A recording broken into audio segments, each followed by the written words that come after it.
Hello everyone, I'm Bishi, in case you didn't know. And tonight we're playing more. Let's try that again.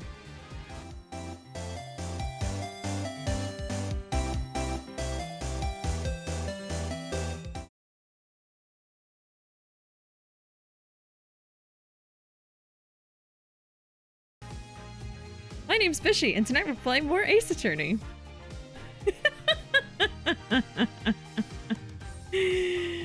Are y'all ready for some more Ace Attorney? We're doing the first day of the trial in the new case today. Turnabout Academy. Yeah, we're doing the high school episode. There has been a murder. All right, here we are back at it again. Defendant lobby number 3. My butterflies have butterflies in their stomach. So, what's it like to have your very own case for the first time? My heart hasn't raced this fast since I ran that full marathon last year. If it keeps up, you might get a lawyer's high. You know, like a runner's high. How about a streamer's high? How about that? Relax. Everyone's nervous their first time. I was about to be like, yeah, would you be able to help us with that, Phoenix? Anyway, here's this creepy guy. So, my fears weren't unfounded. After all, today's prosecutor is so terribly brutal. And willing to use any means necessary to win a conviction. There's that the end justifies the means concept again. Now that it has come to this. We have no choice but to fight fire with fire. The end just...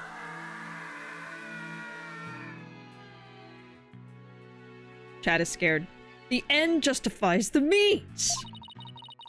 I wish you would stop saying that. That's your method, Professor. I'm going to defend Juniper my own way.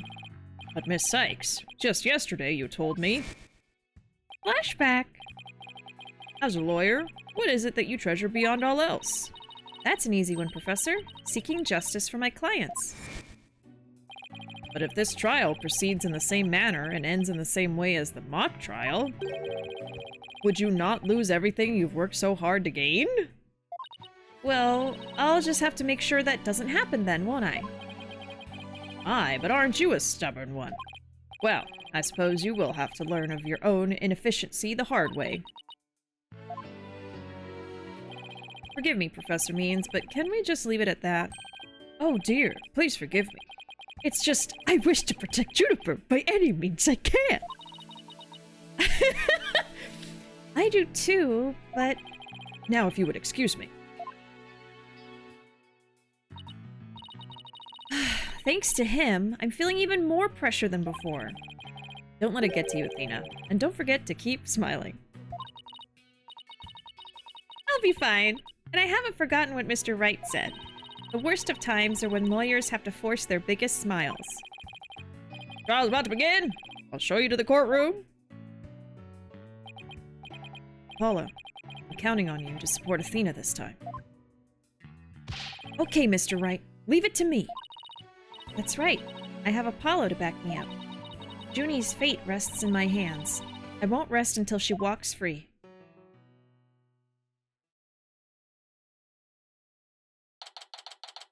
My aunt from Mexico brought over tamarindo, and it's very tasty. Yes.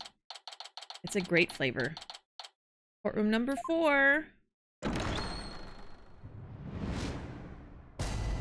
All rise! Chat! Get up out of your chairs! All rise! All rise! All right. All rise. No? Okay. But that's fine. I can't make you, so. I only rise for Bachima. Do it!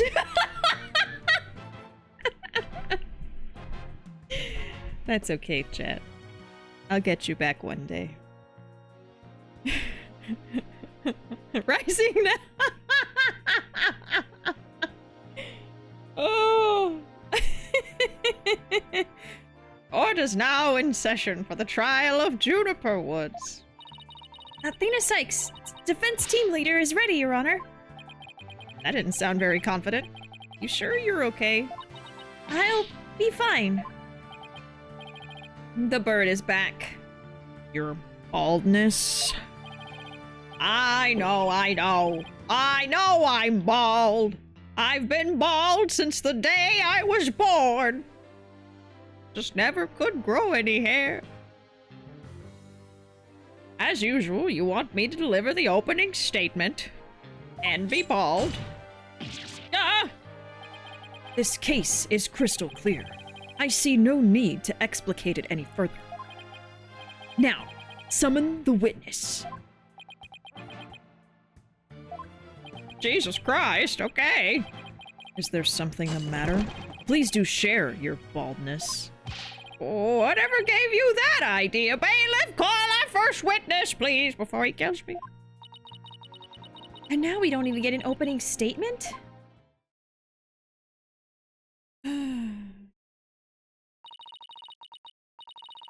All the hair went to his face. Detective Fulbright. He and Professor Prosecutor. Oh, Lord. We've got a case with teachers, so now I'm gonna get prosecutor and professor confused. I'm sorry. Uwu voice. Uwu voice for who? Everybody? Or do you request Blackwell? Is it everybody? The choice is up to you. With your 10,000 birds, you get to choose. Let the Uwa begin. Blackwell? Okay. Detective Fulbright. He and Prosecutor Blackwell have become quite the team. He didn't want to speak. He knows what you've done. All right. The case brief. Leave it to me. Yes, let the detective in charge, everyone's favorite friend of justice, explain. What was that just now? It's like he and Blackwell are totally in sync. Well, I don't think they're capable of mind melding if that's what you're thinking. All right, Detective Fulbright, would you please explain the case to the court? I'll start your 5 minutes once he actually speaks. Professor Court's body was discovered on October 24th at approximately 2:30 p.m. Oh, we have a time now. Well, that's when we found her. The meeting, I think, was at 1. And then the mock trial, I don't know when it started. Okay.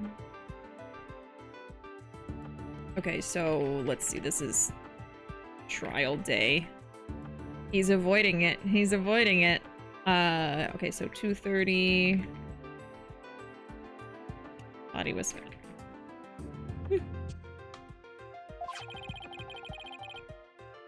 She was murdered with this awl I have here. The victim's blood and the defendant's prints were both discovered on it. Okay.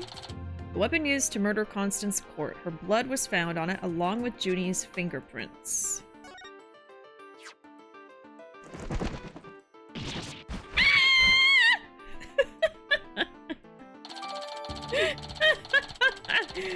We got the autopsy report. Estimated time of death between 6 and 8 p.m. The day before. Oh, shit. Okay. Cause of death, blood loss from a deep stab wound. But she had a meeting with that little asshole the day before. Ooh. Okay. Estimated time of death was between 6 to 8 p.m.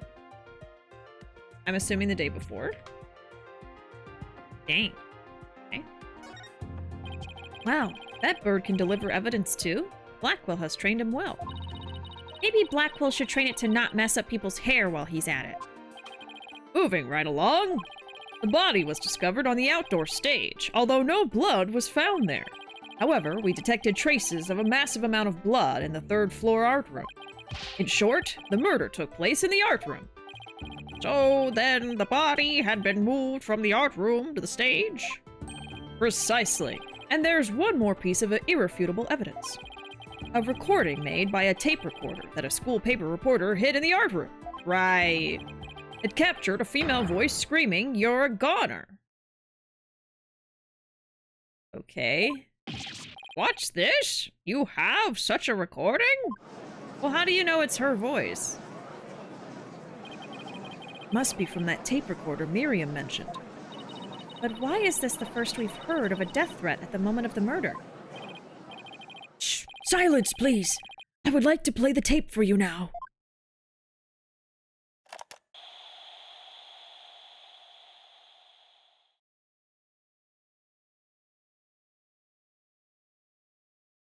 You're a goner! That's it? It's quite hard to hear. In fact, I didn't hear anything at all. I haven't heard anything since 1971. But the voice does sound female. Okay. Used by Miriam to secretly record the conversation in the art room. A woman can be heard shouting, "You're a goner." Okay, so we have a recording from the time of murder in the art room.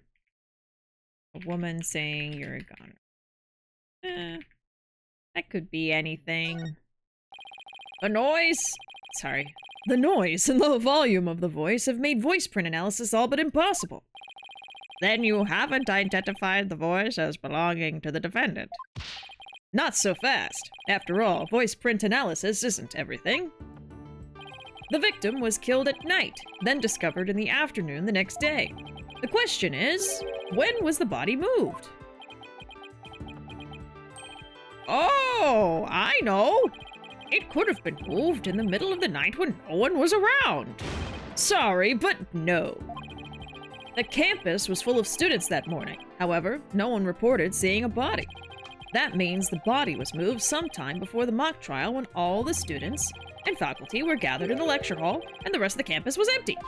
It was during this time Hugh O'Connor, one of the mock trial participants, found the body. So the prosecution heard about Hugh seeing the body. Wait one moment. If all the students and faculty were gathered in the lecture hall, then there wouldn't have been anyone who could have moved the body. Have no fear, for there is always an exception. An exception? The 3 mock trial participants were standing by in individual dressing rooms. They were the only ones who had free access to the deserted campus before the mock trial. What? Then that would mean... what would that mean again? Those 3 students were the only ones who could have moved the body. In justice we trust! I don't like where this is headed, Athena. Me neither. And by those 3, I mean... Hugh O'Connor, Robin Newman, and Juniper Woods. I knew it. Please, Detective Fulbright, don't say what I think you're about to say. In justice we trust.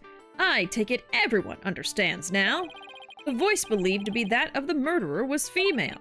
And out of the 3 people who could have moved the body, just one is a girl. And that leaves the defendant Juniper Woods as the only possibility. No!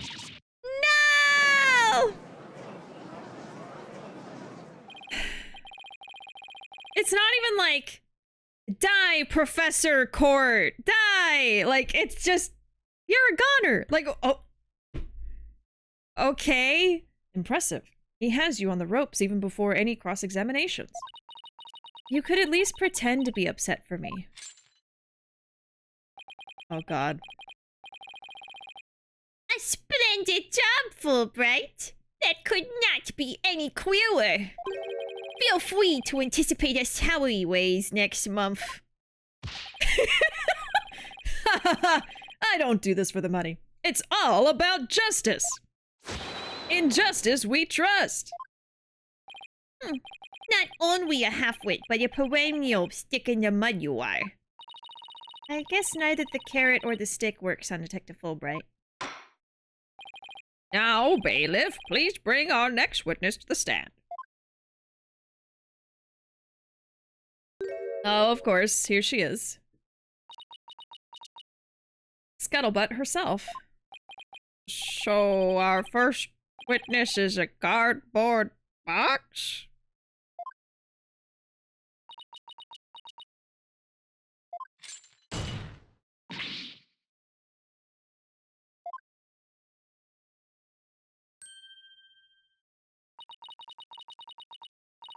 Stealth mode deactivated. Oh my! The box has hands! Smile, Your Honor. My eyes! What the dickens? I've just had my picture taken. Isn't that not allowed in a court of law? Miriam Scuttlebutt, senior at the Legal Academy. I'm a reporter on the judge course. Juniper's been a bad, bad girl. I'll tell you all about her crime. Might I ask whether you could come out of the box? How will I get any more scoops if I blow my cover? So the answer is no. After all, covert action is an undercover reporter's bread and butter. But testimony from a faceless witness is highly irregular. A former ninja I met in the Quink said that exposing those who work in the shadows is to pass the death sentence upon them. Oh my! I never thought of it that way. Very well. If it would spare a life, I'll make a special exception this time. A former ninja? Holy Shinto! How can the judge believe this load of crock? Now, your testimony, please! Oh. Please? He's rubbing off on me. Oh, but take care not to reveal your face. I would like some popcorn, thank you, yes. Just one popped corn, please. I know, it's Solid Snake! It could be anybody under there. The murder happened exactly like Juniper's mock trial script. Up until the mock trial began, only Professor Court and Juniper knew the script's content. But Professor Court's sudden decision not to use the script sparked Juniper's murderous rage. Juniper has to be the killer. She has a motive, and the murder is just like her script. The murder's just like her script? Could such a thing be true? Compare her script with the murder case and crime scene photos. Then you'll see. This is so simple. Even an ape posing as a decrepit old judge could understand. Only the victim and the defendant were privy to the script. Ergo, the defendant is the killer. Furthermore, in the art room where the crime supposedly occurred, this witness's script, along with an envelope on which used was written, were found. This proves that the accused's script had been rejected the day before the mock trial.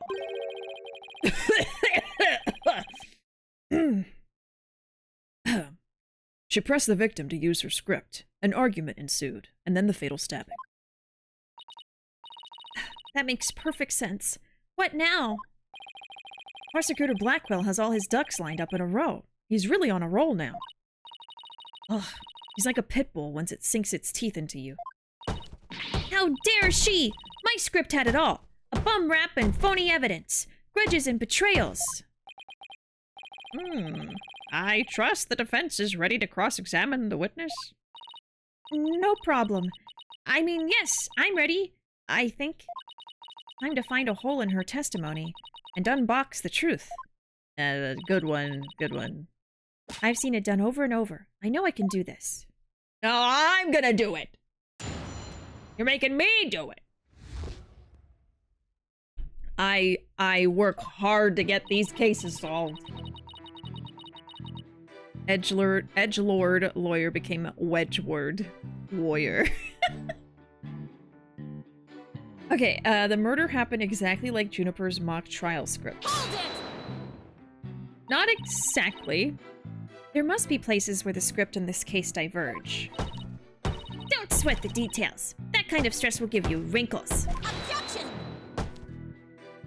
I'm not worried. My skin's as fair as silk. Objection! Indeed, you are quite fair. Fairly desperate. He thinks he's so funny. Even the bird is laughing. What did you just say? Blackwell really turned that one around on you. Whose side are you on? Hurry up and think of a clever comeback. Whoa, easy there, Athena.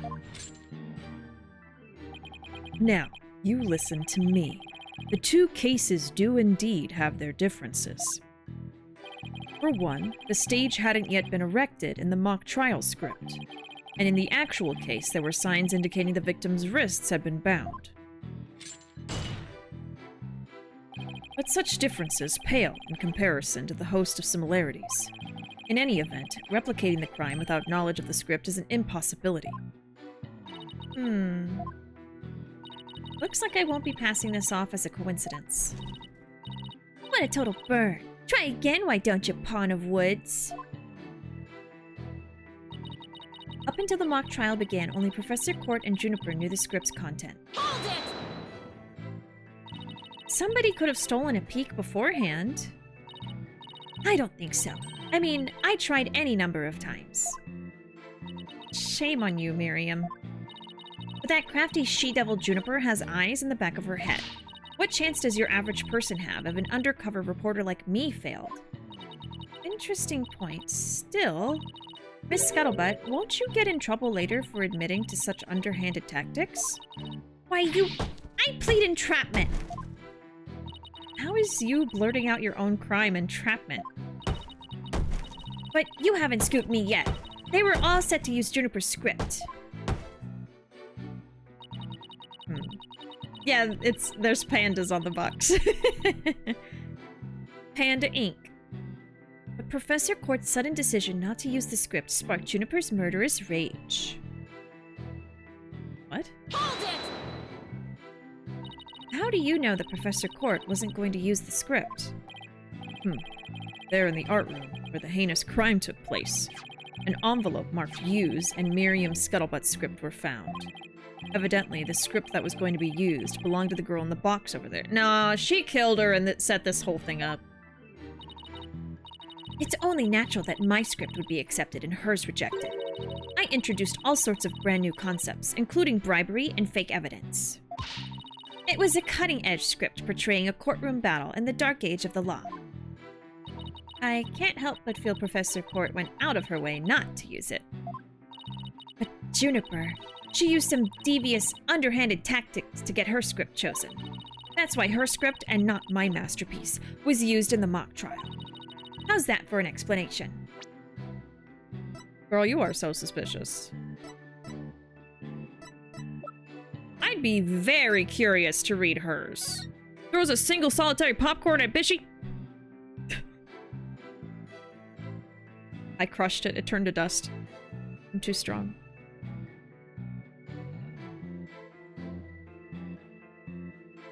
Okay, time of death between 6 and 8 p.m. on October 23rd. That's the day before. Cause of death, blood loss due to a stab wound to the side of the body. Marks indicate wrists may have been bound. No other visible damage, but stab wound was very rough. Here's what I think happened. I think Miriam did it. And since she did it the day before, I think that she was able to read the script after she killed her. Or maybe before. Maybe Court found her sneaking around and reading the script. Or I don't know. And then she made it look just like the other girl's script, so she would take the fall for murder. And then she put her script in the use envelope so she could say, oh yeah, they were supposed to use mine, because mine was way better. I don't know. Something like that.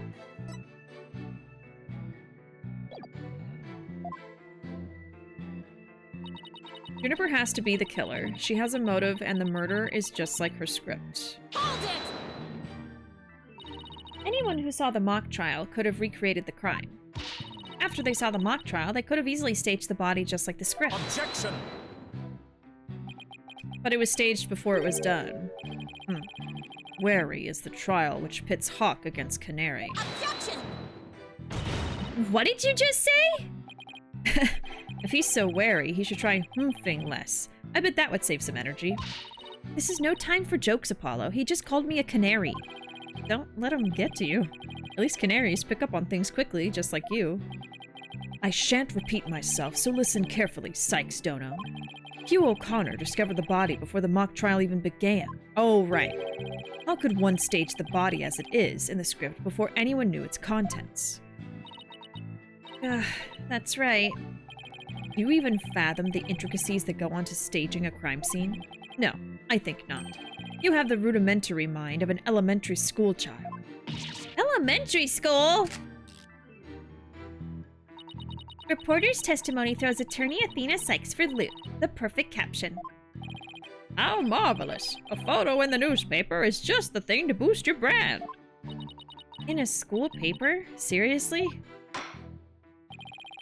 I believe you've pressed the witness more than enough, Miss Sykes. Now, do you see how clear-cut my case is? Take it now, and in that fair, desperate mind of yours. Etch it so deep, so that you may never forget. No. No! Even my arguments get thrown back in my face. It wasn't supposed to be like this. What am I gonna do? Lena, you should just about have all the answers you've been looking for now. Huh? Think about it this way. The killer knew the details of the mock trial. Would they really commit the crime in the exact same way? No, exactly! That's what I've been saying from the start! Welcome in, Oni! Oh, he's doing the no talk me, am Angie pose. Breaking from lurking while driving to say hi from a rest stop. I appreciate you watching stream safely. Anyone want any snacks? Oh, what do I want? I already know Ruuuvo wants some Skittles. I will have some seasoned pretzels, a stamina and royale, and a ramune. Jesus.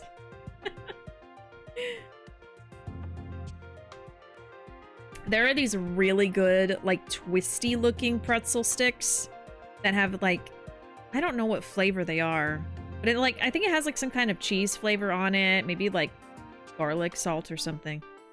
They are so good. Ruuuvo, I do! Matcha Kit Kat! Oh, I love matcha Kit Kat. We brought home a whole box from Japan. It was so good. I think we finally finished them all, which I was sad about. I don't follow. Try to place yourself in the killer's shoes. I bet you'll discover an inconsistency if you do. Oh, I get it. Oh, we still have some? I want to eat some right now. Thanks, Apollo. Miss Scuttlebutt, just so we're clear, you're claiming that the killer intentionally made the crime scene look just as it was in the script, and that it's beyond the shadow of a doubt not a coincidence. Is that correct? No, duh. After all, it's just more evidence of Juniper's evil she-devil ways. Objection!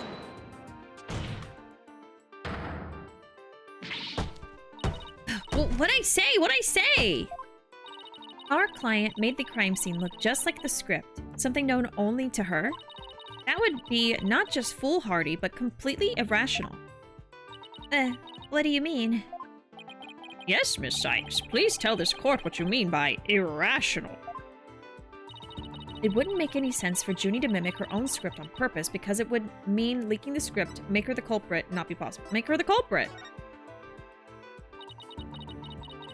The murder scene was the same as it was in the mock trial script. That in and of itself is irrational. What's wrong with them being the same? Yes, Miss Sykes. Care to explain what you mean? Okay, let's say for argument's sake that Miss Woods is the killer. If so, then what reason would she have to intentionally make the actual murder mimic her own script? That's easy. She was admitting that she was the... Oh. That's right. If she had really done that, it would have been like proclaiming to the world that she was the killer. So what we actually have here is evidence of someone trying to frame our client.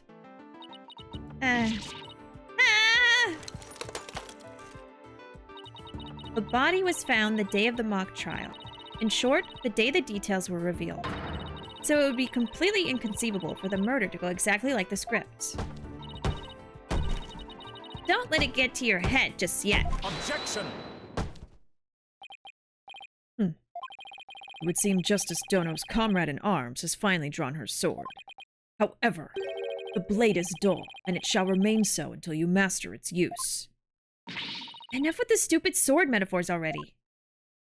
There is a perfectly good reason for the inconsistency of which you speak. Is it reverse psychology? Reason? What reason? She framed it so it would look like someone framed her, but really she was just trying to frame somebody else framing her. Must I spell out everything? You are what people call, today, high maintenance. The accused had intended to stop the mock trial, and in that event, nary a soul would have been the wiser to the similarities of the case and script. Objection! But why would she copy the script anyway? No, the mock trial was only stopped after the body was accidentally discovered. Objection! Our witness here had also discovered the body. In fact, she was led to our dearly departed professor by the accused herself. What? Miss Scuttlebutt saw the body too? Precisely. And with the discovery of the body, the mock trial ought to have been cancelled. Wait, so you didn't call the police? Nope, I kept it secret from my big scoop. You can't do that. I made her pay long and hard penance for her sin. Did I not, my little box top? Compared to the work of a war correspondent, the sheer terror of that was... Ah! Jeez, I wonder what the Twisted Samurai did to her. Block off all the holes in her box? And spin her like a top while Detective Fulbright cackled in delight? That sounds more nauseating than scary. Enough jabbering. Witness, continue your testimony. Sure, Mr. Samurai. I'm ready to finish off that she-devil.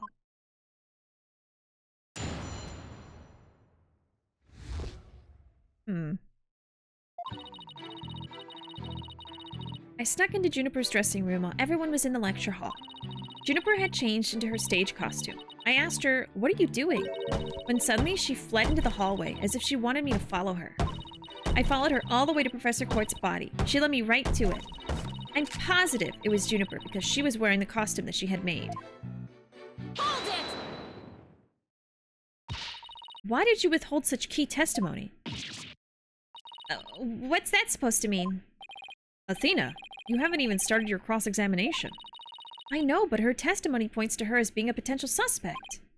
Well, I don't think Professor Blackquill is... No, wait. I bet he's already thought of that. The witness left the lecture hall to sneak into Miss Wood's room before the mock trial. That means she, too, could have moved the victim's body. The prosecution's claim no longer has any ground to stand on. Help!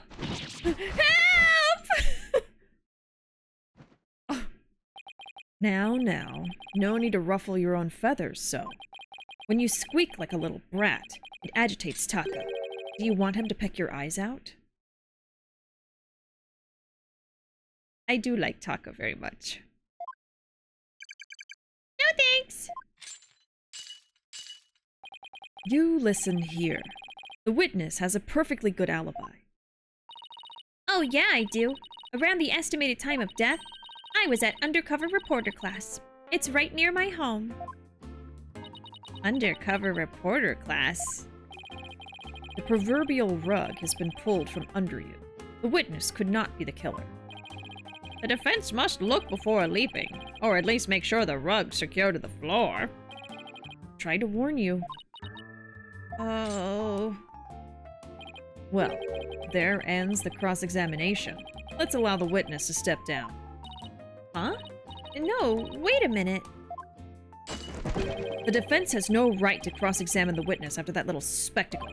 For whatever a man is sowing, this he will also reap. Why can't he say you reap what you sow?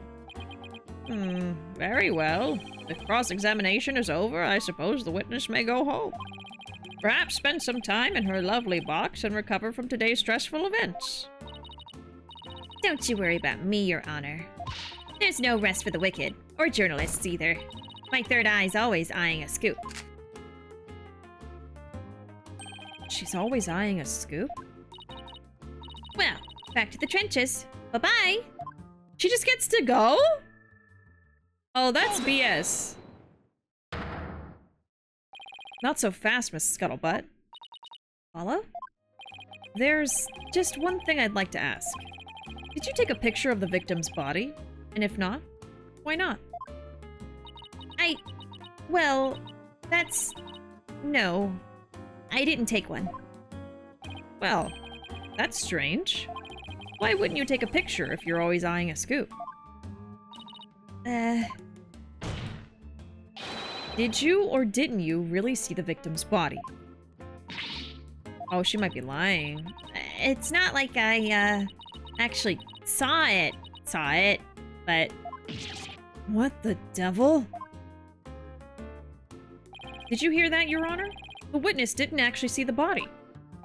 That completely overturns the prosecution's claim that the witness was led to it. Justice Dono, you dare bear steel at me again? Nice try, Boy Wonder. So what if I didn't see the body? The fact remains that Juniper led me there.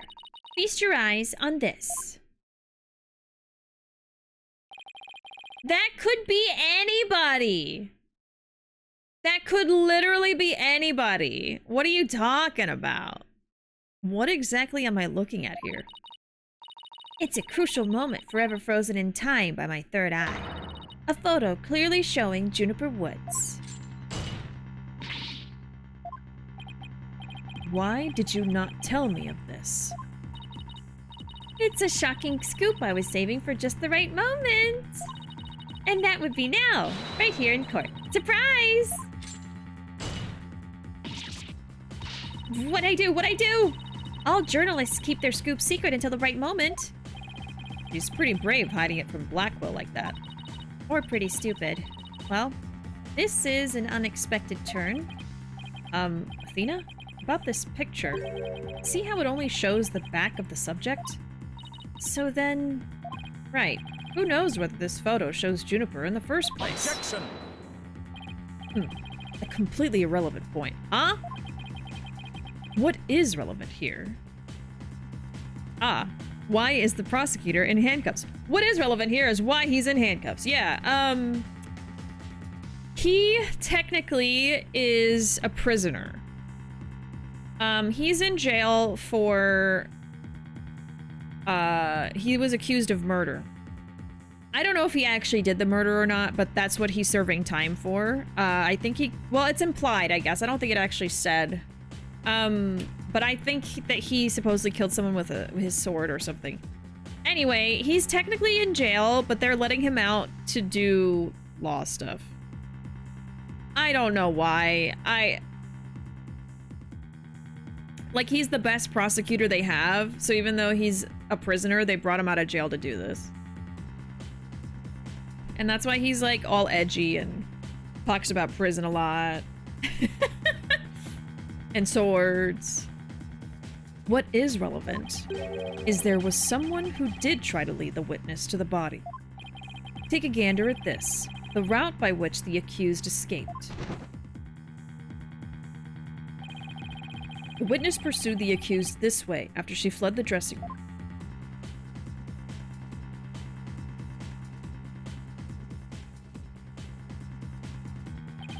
The accused descended the first floor and exited to the quad.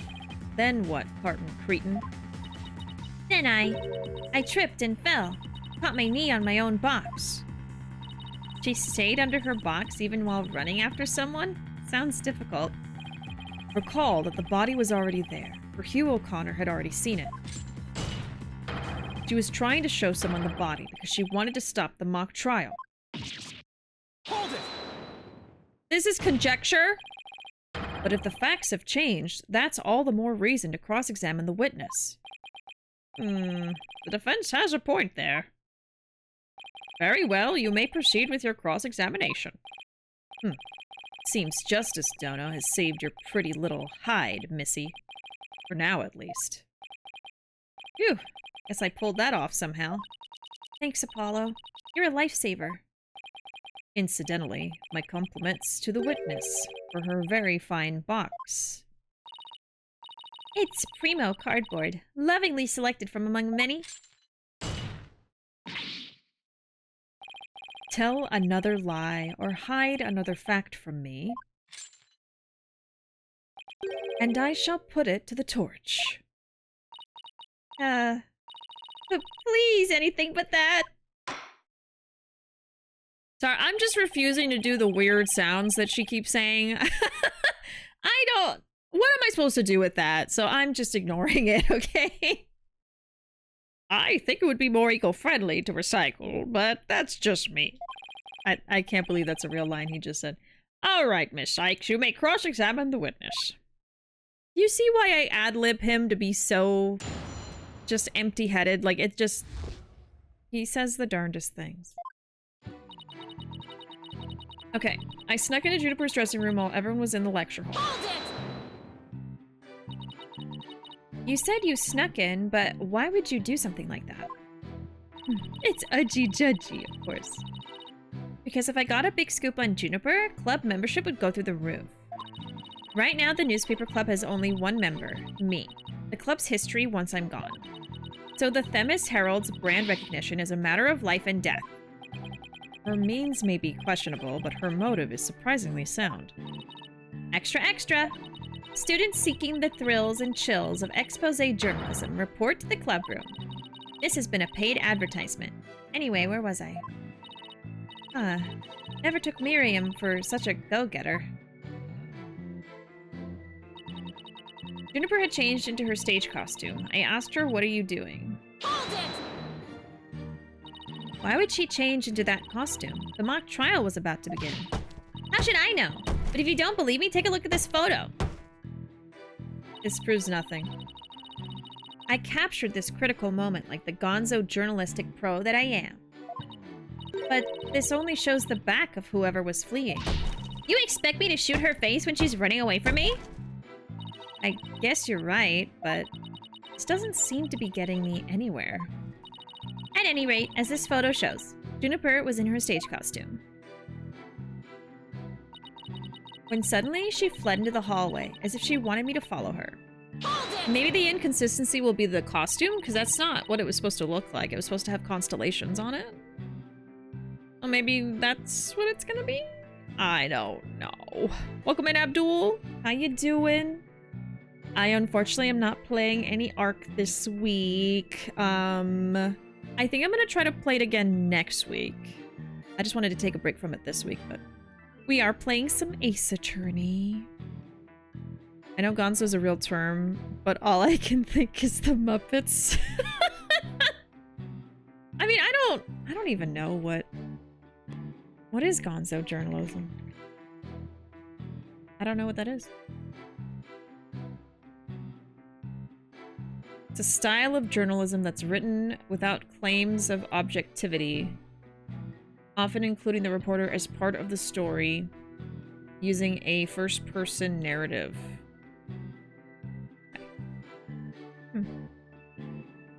I didn't know that. Been taming lots of dinos and stuff. Yeah, so you ended up playing Ark? You ended up giving it another chance? In, like, single player? Ooh, I got 2 friends to buy the game that we're gonna play this week. Oh, that's awesome! Yeah, it's really fun to play with friends. Especially if you can get into a server together, or someone gets like a private server. Yeah, you've been trying out single player. Nice, nice. Yeah, I've been like obsessively playing it every single day for like a month or 2, and I'm finally starting to kind of relax a little bit. So I'm still playing it, but not every single day, which I think is a good thing. I have other things I need to do. But yeah, definitely still love it. I would really like to try playing on a different map. I almost feel like it would be fun for me to try to start on a new map in single player to get some certain tames and then somehow transfer them to my other server, because I think there's a way to do that.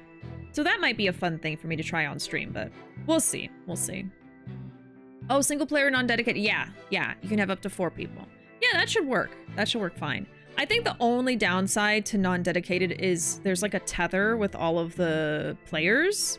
So all the players have to be within a certain distance of the host. But as long as you're all just playing together and doing like, you know, all the same stuff around each other, then it's typically fine. That's only a problem if you're like, oh, this person wants to go explore over there and this person wants to go get stuff over there, you know, that kind of thing. I just think of the beans, yeah.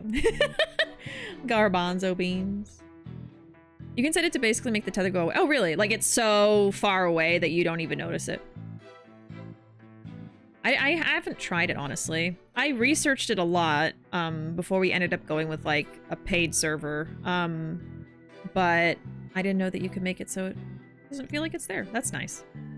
I wasn't sure. I knew you could like adjust the distance, but that's good. All right, well, we're in the middle of a case here. What were we just talking about? Yeah, so she ran into the hallway as if she wanted me to follow her. That doesn't mean you had to chase her. Call it a journalist instinct. I see something fishy, I go after it. But you never did catch up to her, did you? A true undercover journalist gets up and dusts herself off when she stumbles. That reminds me, didn't you fall during the chase when you tripped on your box? A true undercover journalist is always ready to stumble over a great story. Sure are a lot of holes in your story. Or is that just the scuttlebutt brand of journalism? A true undercover journalist always prevails against her adversaries. Followed her all the way to Professor Court's body. Should let me write to it. This whole testimony is just a crock of crap. Yeah, so it's supposed to have constellations on the outside.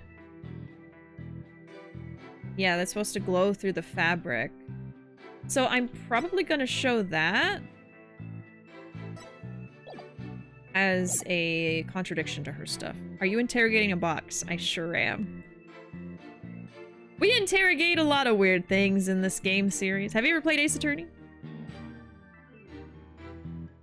I did too, because I wanted to make sure we could make it work. Yeah, the only thing with Ark is you have to do so much research because, like, there's so much stuff that goes into it, like setting up the servers and how multiplayer works, and even once you start playing the game, there isn't really, like, a tutorial. You're just kind of thrown in, which can be fun. But welcome in, Joey. Howdy, everyone. How's the lawyering going? Pretty good. We're in the middle of the first day of the trial. Here she is, Miss Ma'am herself. Yep. The box lady. You've never even heard of it, really? Yeah, Ace Attorney is a pretty fun series. It's very, very silly. It doesn't at all follow what should actually happen in a court of law, but that's okay. It's like a cartoon version. This is kind of deep into the series. There's like the original trilogy, so there's 3 games, and then this is the next trilogy that happened after that. So we're in like game, what, 5 right now? But basically you play as a lawyer defending your clients, and all the cases are complicated and ridiculous, but it's really fun. It's basically like a bunch of logic puzzles. You have to figure out what evidence to present in order to prove that the witness is lying or whatever. Oh, here's the proof that this is the killer, you know, all that kind of stuff. So you have a bunch of evidence that you can present. Sometimes you'll have to pick, oh, which person is the most suspicious, and you show that person. Anyway. And there's a whole cast of characters. The main character from the original games is Phoenix Wright. He's pretty famous. I'd be surprised if you've never seen a picture of him before on the internet, but I will pull him up. Let's see.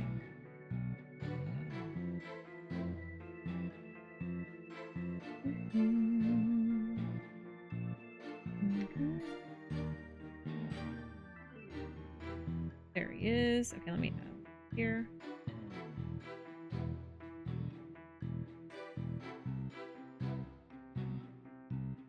It always takes me a second. Give me a second. Hold on. Where is he? Why can't I see him? Where is he? He's on my desktop.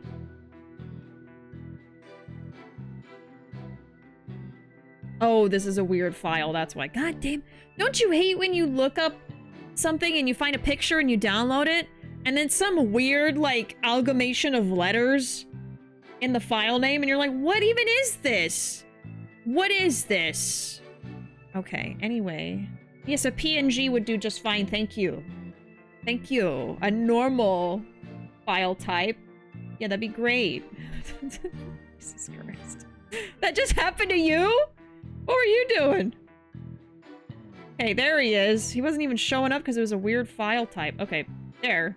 This is Phoenix Wright, and he's the main character of Ace Attorney. He says objection. I do in fact know what a JPEG is. Give it to me. Gathering reference for a project. Oh, interesting. Oh, there's a little bug attacking me. What's chat saying? Everyone who knows games knows objection. I would be surprised if you've never heard of this character or people yelling objection. I don't know. But then you can say objection in court too, so I don't know. It's not only from Ace Attorney. But, you know, in like nerd spaces, if someone just yells it, it's from that game. But anyway, you play as a lawyer. Right now, we're playing as... I guess we're kind of playing as Apollo and Athena. But there are two, like, younger lawyers. There's a lot of prodigies in this series. Like, there was a 14-year-old lawyer at one point, I think, right? This game is ridiculous. But anyway, it's a visual novel with some logic puzzles. That's the basic premise. Yeah. I really like all the characters. I like to try to make up silly voices for all of them. That kind of stuff. Funny, a scuttlebutt is a gossip by definition. Oh, really? I was wondering, because all of their names are usually puns. Or they have to do with the character. I really thought scuttlebutt, they just kind of like were, oh, let's just give her a funny name. I should have looked it up. Interesting. Oh, what are our Nintendo Direct ideas? This is the longest non-console focused Direct, and it's Mario's 40th anniversary. Well, I'd be surprised if they didn't have a new Mario game. So they're definitely probably gonna have something, probably gonna have something like that. I honestly haven't really been thinking about it. I think, in general, I'm kind of falling out of Nintendo games, I guess. Like, I still like the idea of playing them, but I haven't been buying any Nintendo games lately. I didn't even buy the new Zelda game that I really wanted to try. I just haven't gotten it. I think that'd probably be the only game I really, really want to get. I don't know. I've just kind of fallen out of it. I do want to play the new Tomodachi Life when they release it, but I think it's only on the Switch 2. So that's kind of getting me now, is I don't plan on getting a Switch 2 anytime soon. So if there's any new games coming out for it, I don't really get excited because I can't play them, you know? I don't know. There's something about the sticker with the broken heart that says fragile. Yeah, she's out here writing those articles about poor Junie, right? Mm-hmm. Yeah, the little panda stickers.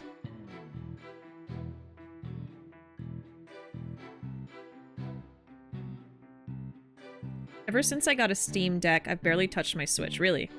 Probably not gonna buy a Switch 2 until the Professor Layton Rhythm Heaven sequels come out. Right, yeah, there's gonna be new Rhythm Heaven games too, yeah.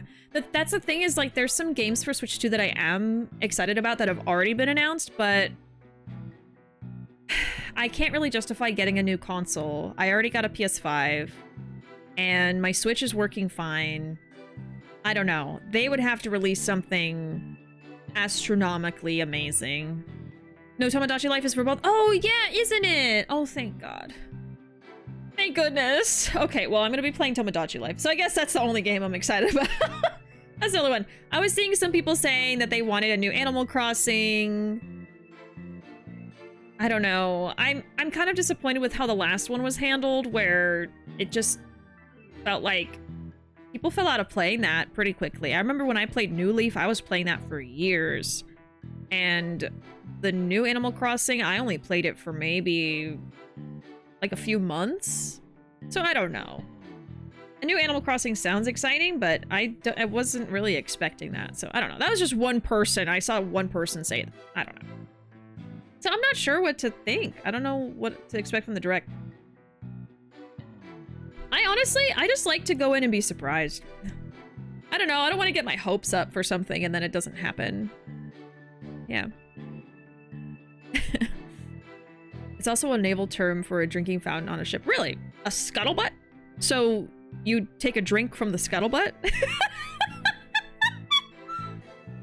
You take a sip from the scuttlebutt? I'm gonna make Kiryu and Majima kiss the Tomodachi. Like, yes, I'm gonna make all my favorite characters. And they're gonna have amazing, beautiful families. Yes, I'm very excited for that. I definitely want to stream Tomodachi Life. I think that would be amazing. Yeah, they love puns in this game. They love it.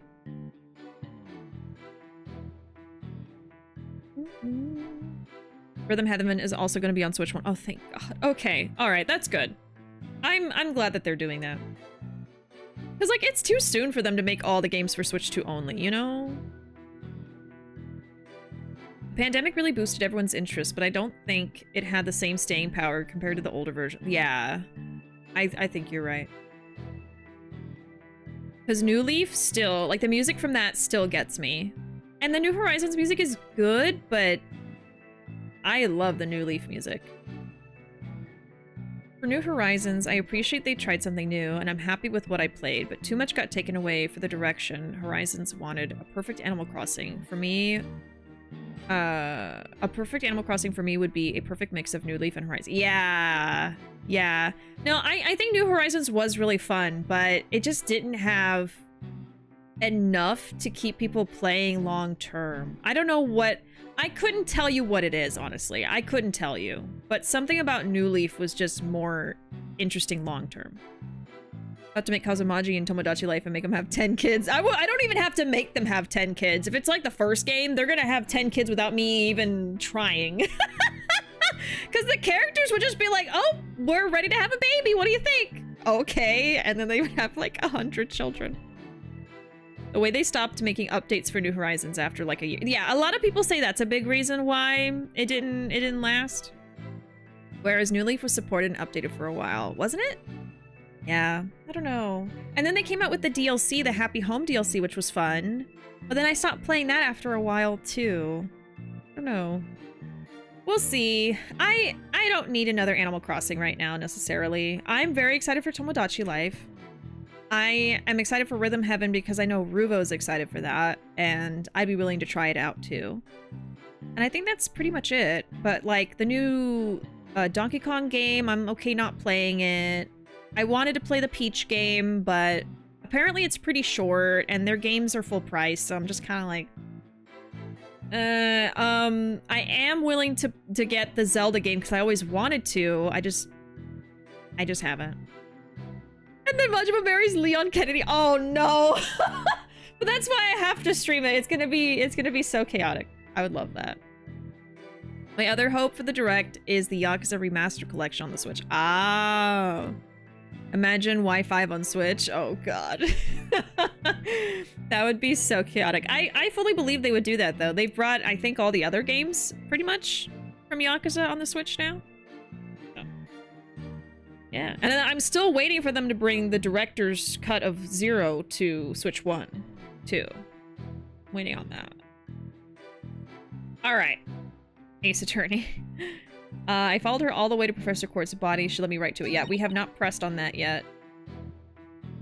Yeah. Okay. What would our client have to gain from leading you there? The accused had employed her self-penned script as a manual for murder. Ergo, she had to stop the mock trial before the script's details became public. But, like, why would she go through all that and risk it not getting stopped? And that accounts for her desperate attempt to lead our Carton Cretin here to the body. Objection! But, as we all know, Miss Scuttlebutt didn't alert the authorities. And as a result, the mock trial began as scheduled. Objection! The issue here is not whether it was halted, The fact remains that the accused was trying to lead the witness to the body. How do we know that? Maybe she was just running outside. Does that not show clear intent to halt the mock trial? Ugh. I'm positive it was Juniper because she was wearing the costume that she had made. Well, yeah, this is what I'm going to present evidence to, but let's see what she says.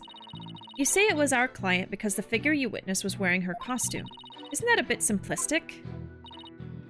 It's only as simple and clear-cut as a good piece of journalism should be. Sure, it's simple, but I'd hardly call it clear-cut. That's why I chased her. She keeps saying that it was Junie, but she didn't even actually see the body. Yeah, but Black Quill's assertion takes that into account. So even if I press her on never seeing the body, I won't be able to overturn this testimony. Well, whoever it was that was fleeing, Miriam never did see their face. So I'm wondering why she thought it was Juniper. Try thinking along that line and see what you come up with. Alright, well, I think I know what I need to do. But let me save in case I'm wrong.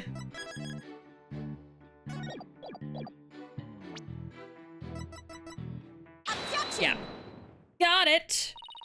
Miss Scuttlebutt's sole basis for identifying our client as the figure in this photo is the fact that it shows someone in Miss Wood's stage costume. Well, it is Juniper's costume, so that must be Juniper in it. It's clear cut.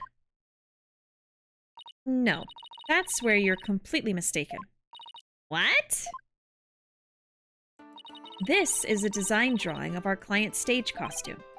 Oh my! What a wonderful creation! The constellations are extraordinary. I'm glad you noticed, because those stars are precisely what's important here. In the drawing, there are constellations all over the outside of the costume. But there's not a single star on the costume in the photo. Oh, then that means, what does it mean? Your Honor, there were no other blue costumes at the scene, which leads me to believe that the figure in the photo was wearing our client's costume inside out. Oh, I didn't think about that. I mean, I'm on the right track, but I was like, oh, they just got a blue cloak from somewhere. They're wearing it inside out. But why would Miss Woods make a mistake like that? Well, it's not really a matter of why, but rather who made the mistake of putting it on inside out. But wait, you're not suggesting... That's right. I'm glad you're catching on. The costume's designer wouldn't put her own costume on inside out.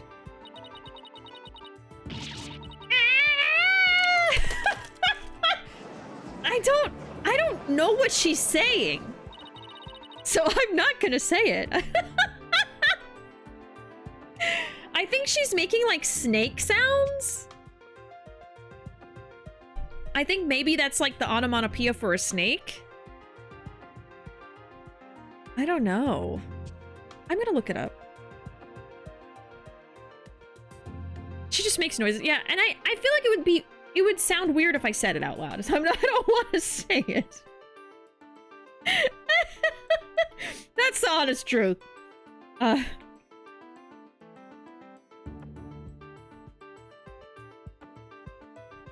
What is it?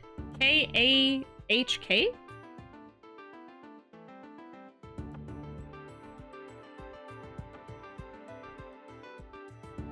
I don't know. I don't see anything. She's laughing like tisk tisk, but it's all S? Okay. Yeah, I don't know what the hell she's doing. Sorry, Miss Scuttlebutt, but doesn't believing you had a scoop when you really didn't make you a failure as a reporter? A failure as a reporter?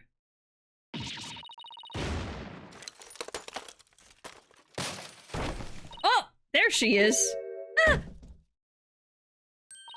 Why, hello, Miss Scuttlebutt. So nice to meet the woman beneath the box. You didn't see nothing. Objection! Now, I would have you stop right there, Sykes Dono. For it is the why of the matter upon which I would have this court focus. What do you mean? Miss Juniper Woods. Oh, suddenly she's here. Yes? What were you doing on the morning of the mock trial? I was in my dressing room. Painting my costume in fluorescent paint. Fluorescent paint? My design drawing shows twinkling stars on the costume. I was going to make the costume shimmer like that by painting the inside fluorescent. What was that? Fluoride? Did your costume have cavities? Not fluoride, fluorescent, as in glowing. The paint would make it glow in the dark. Yes, yes. So you applied that to the inside of the costume. And then? I let it dry for a while because I heard it takes a long time. So I put the costume on my mannequin inside out. Inside out? So then... This is a photograph of the inside-out costume taken in the dark. Oh, there's a handprint. As you can see, there's a heavy layer of paint over the entire inside surface. If someone were to properly don this costume in this state, the wet paint would get all over their body. Why, yes, I believe it would. Indeed. Ergo, the costume was worn the way it was, not by anyone's mistake. But because this was the way it was on the mannequin, inside out. Gah! Okay, a photo of the stage costume taken in a dark room. A coat of fluorescent paint made it glow. Well, there's handprints on it. Can't say anything about it. Okay. Figures he would have a photo. Did we just fall into his trap? Yeah, I bet Blackwell had it all planned out. Still, I think you should give this photo a nice long look. Oh, please tell me you found something that doesn't add up. Check out the chest area. It kind of looks like handprints to me. Hey, you're right. But Junie would know better than to touch it while the paint was still wet. Objection! I believe the term to describe your thought process is wishful thinking. After all, if master painters make mistakes, why not a rank amateur such as the accused? Objection! So basically you're saying my claim requires evidence to back it up? Evidence? That shouldn't be a problem, right? After all, you've come this far. Just because I've come this far doesn't mean I've thought everything through, though. What? You mean you've just been bluffing? What did you expect me to do? I'm sick of losing to this guy. But you're right. There's only one thing left to do at this point. And that's to present some evidence. Pronto. A showdown, is it? I gladly accept. The fluorescent paint must have stuck to the hands of whoever touched the costume, and that paint should glow in dark places. So I just need to carefully check every last piece of evidence. Oh, okay.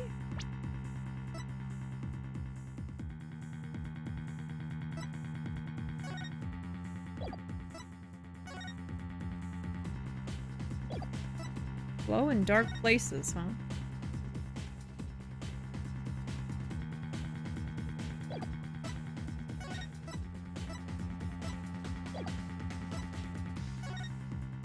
Ah!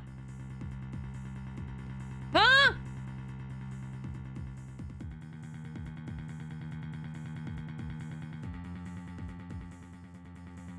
It was Robin! What? Oh, shit. Wow, I feel like when I first saw this, I saw his hands glowing, but I didn't really think anything of it. Okay. This piece of evidence shows who touched the costume. Damn. Take that! Why does he look like he's about to sneeze? He's like, hold on! I have to sneeze. I know, his head's just glowing in the... Did no one notice this, like, in real life? Very obvious. A school newspaper? And then they even took a picture of him. Interesting. Take a look at the photo where the lights are dimmed and the spotlight's on Miss Woods. Observe Mr. Newman's hands in that photo as he stands at the prosecutor's bench. As you can see, it's glowing, just like Miss Woods' fluorescent paint. It is glowing. Quite brightly, I might add. How did no one see this? But why would he put fluorescent paint on his hands for the mock trial, you may ask? The answer is he wouldn't. Not on purpose. It got there when he put the costume on. Oh? I mean, oh! That means... What does that mean? It means the figure photographed in the costume was not our client Juniper Woods. It was her classmate Robin Newman. What?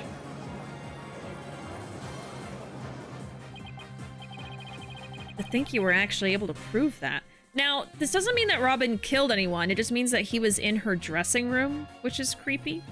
And then I guess he threw on the cloak to hide himself and then ran. Probably because someone was confronting him for being in her dressing room. And then the journalist just thought that it was Juniper. Well, you never know what's gonna happen next. That's the thrill of the courtroom. So then... No, I don't think so. Does that mean that Robin's our man? Well, that's certainly how it looks. Very well. Robin Newman it is. He is here in the gallery, I trust. Show yourself. I challenge you to a duel. A duel.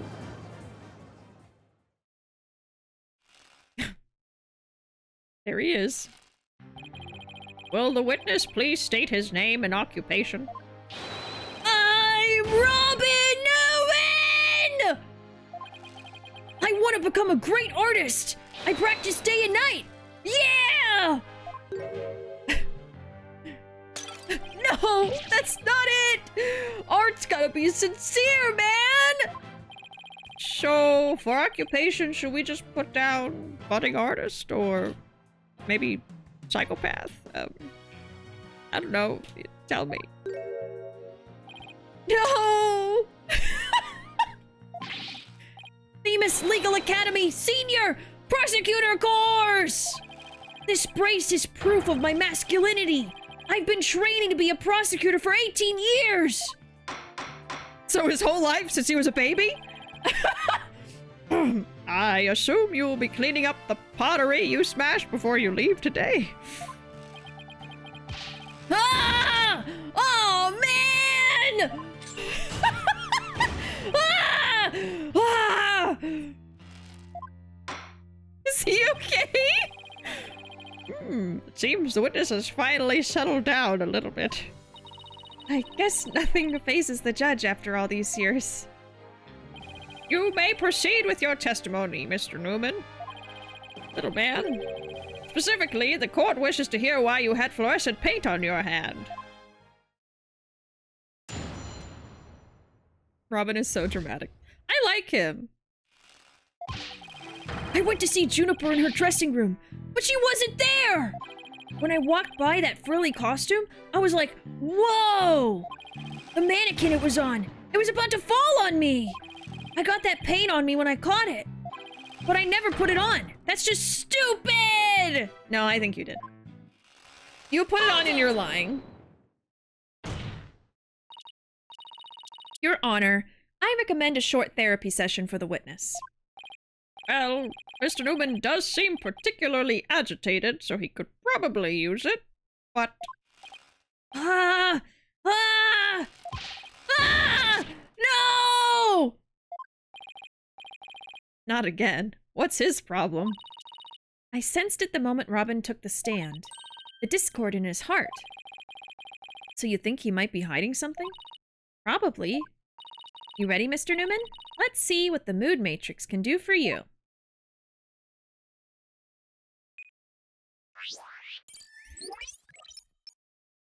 Time for a lot of beeping. A lot of beeping incoming. I went to see Juniper in her waiting room. But she wasn't there.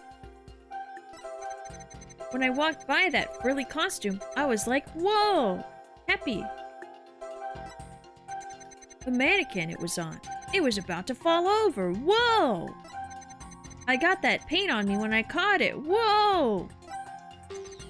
I never put it on. That's just stupid. Angry. Okay. Why are you angry? Mr. Newman, this emotion isn't consistent with your testimony. What are you talking about? It's not true! My only emotion is testosterone-fueled stubbornness! Yikes! I wouldn't really call that an emotion. Wonder where I went wrong. Well, better try that again. Okay, so it's not the anger. Bring it on! 1,000,000 times or 1,000,000,000! I don't care! Okay. So he's just mad. He thinks that's dumb.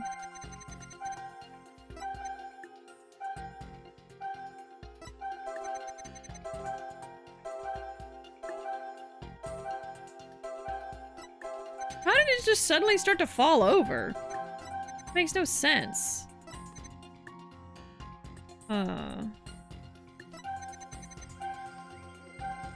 Welcome in, Slug Eater! Slug Eater! Wow, wow, wow, wow! How you doing, Slug? Staying slimy? I'm sorry, welcome in. I am trying to figure this out. I guess maybe let's try the happy? Got it! I guess it was the happy. When you mentioned the stage costume, I sensed a sudden, powerful feeling of joy. Would you care to explain, Mr. Newman? Wait! What? His eyes! You wanted to put it on, didn't you? Didn't you? Why would a frilly scarf thing and a long skirt make me feel like that? Oh, sweetheart.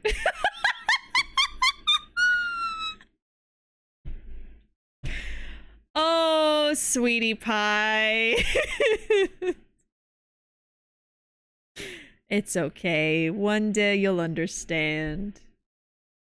One day you'll find out. Doing great. I am indeed staying as slimy as possible. Wonderful to hear. Oh, Robin. I don't know, but you seem awfully interested in that costume for some reason. You didn't happen to put it on, did you? Well, like I'd be into that kind of thing. I'm a dude, and I'm into braces. You don't think Robin's actually got a thing for Juniper's outfit, do you? Oh, come on. Isn't it obvious? You're enjoying this a bit too much, Athena. No way, man! The mannequin came falling toward me, so I stuck out my hands to stop it. End of story. That's a new piece of information. Time to run an update.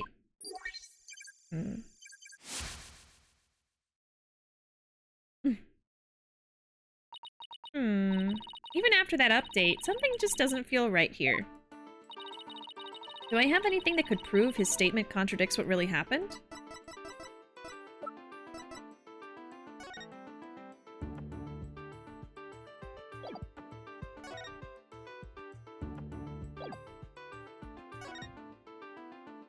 Yeah, I guess the handprints don't really look like someone holding their hands out to stop it from falling, I guess.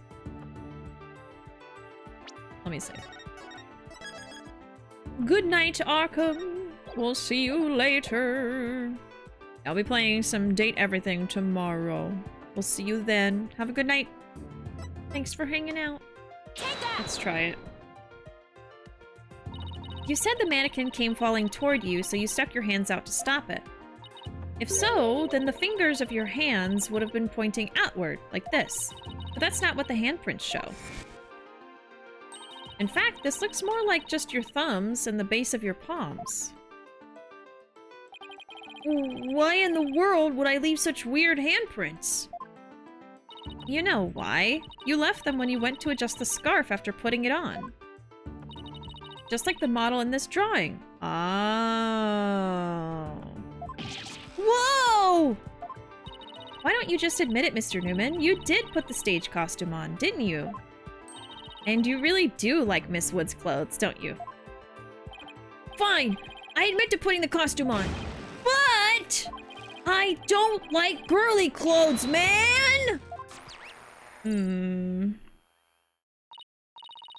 Yes, new info to plug in. Time for another update.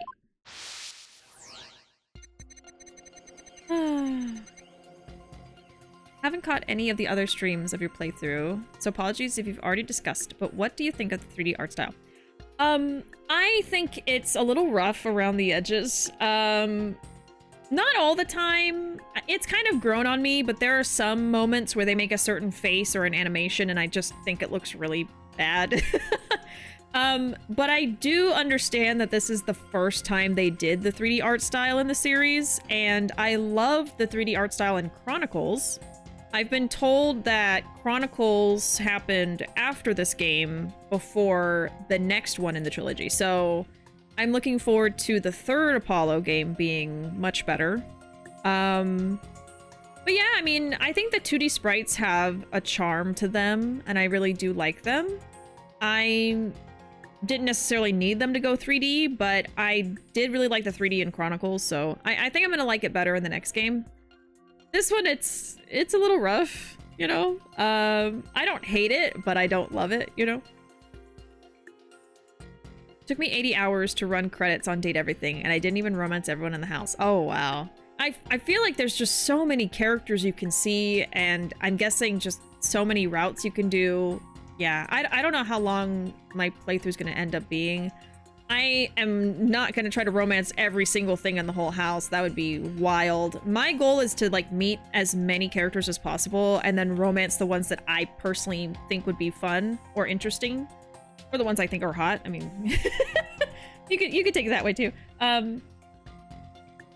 And then just see where that gets us, I guess. 80 hours though, wow. They do improve with 3D sprites in the next one. Yeah, I've been told that, so I'm hopeful for the next one. But yeah, it's a little iffy here, but I don't hate it. Okay, I snuck in knowing the costume was in there. My heart was pounding even though I'm a guy. Okay, honey. Then I saw it. It was even more amazing than I'd imagined. I was like, whoa, I'm a guy, but I got all excited. Okay, we get it. There's the sadness there. That's weird. Okay. It's true. I did put on girly clothes. You're happy, but also conflicted. Okay. But it was strictly for artistic purposes, and you're mad again. Okay. Yeah, you don't have to romance everyone. You can be friends. I think I'm gonna end up being friends with a lot of them, because I don't really want to romance all of them. There's a lot I'm not, like, super into. He wants to wear this! Okay, I don't know what to pinpoint. So, one specific emotion.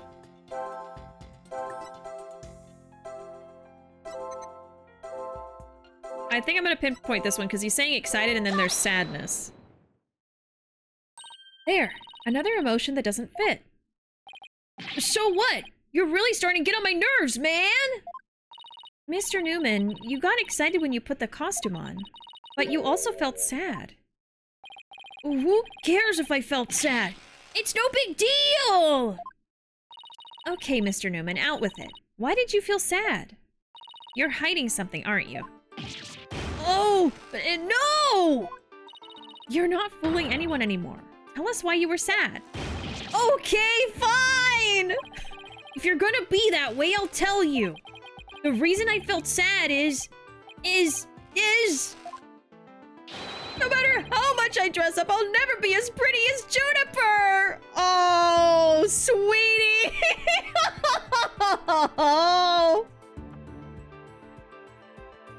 Oh my god!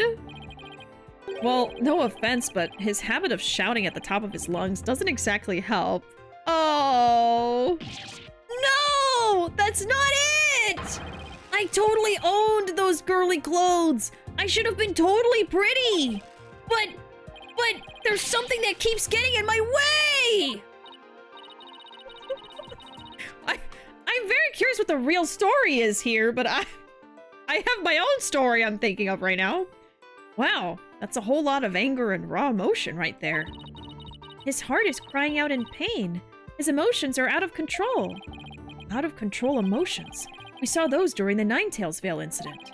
So all we have to do is find the source of his uncontrollable anger, right? Right. Help me look for a conflict between his statements and the images we see. If we can find that, we can wrestle him away from whatever's tormenting him. Mr. Newman said that there's something getting in the way of him being pretty. Something that doesn't go with girly clothes. But what could it be? Fine! I'll testify, man! He just wants to be pretty.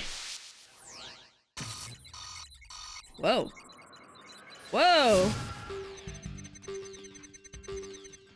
I snuck in knowing the costume was in there. My heart was pounding, even though I'm a guy. It's true. I felt a powerful feeling when I saw that long frilly scarf. I admit it. I wore girly clothes. I felt like a diva when I pulled the hood over my head. I felt so right. I was totally dressed up like a girl.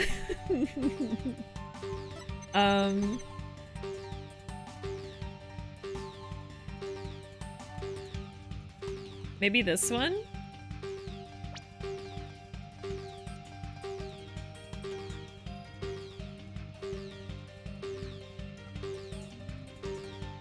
The brace?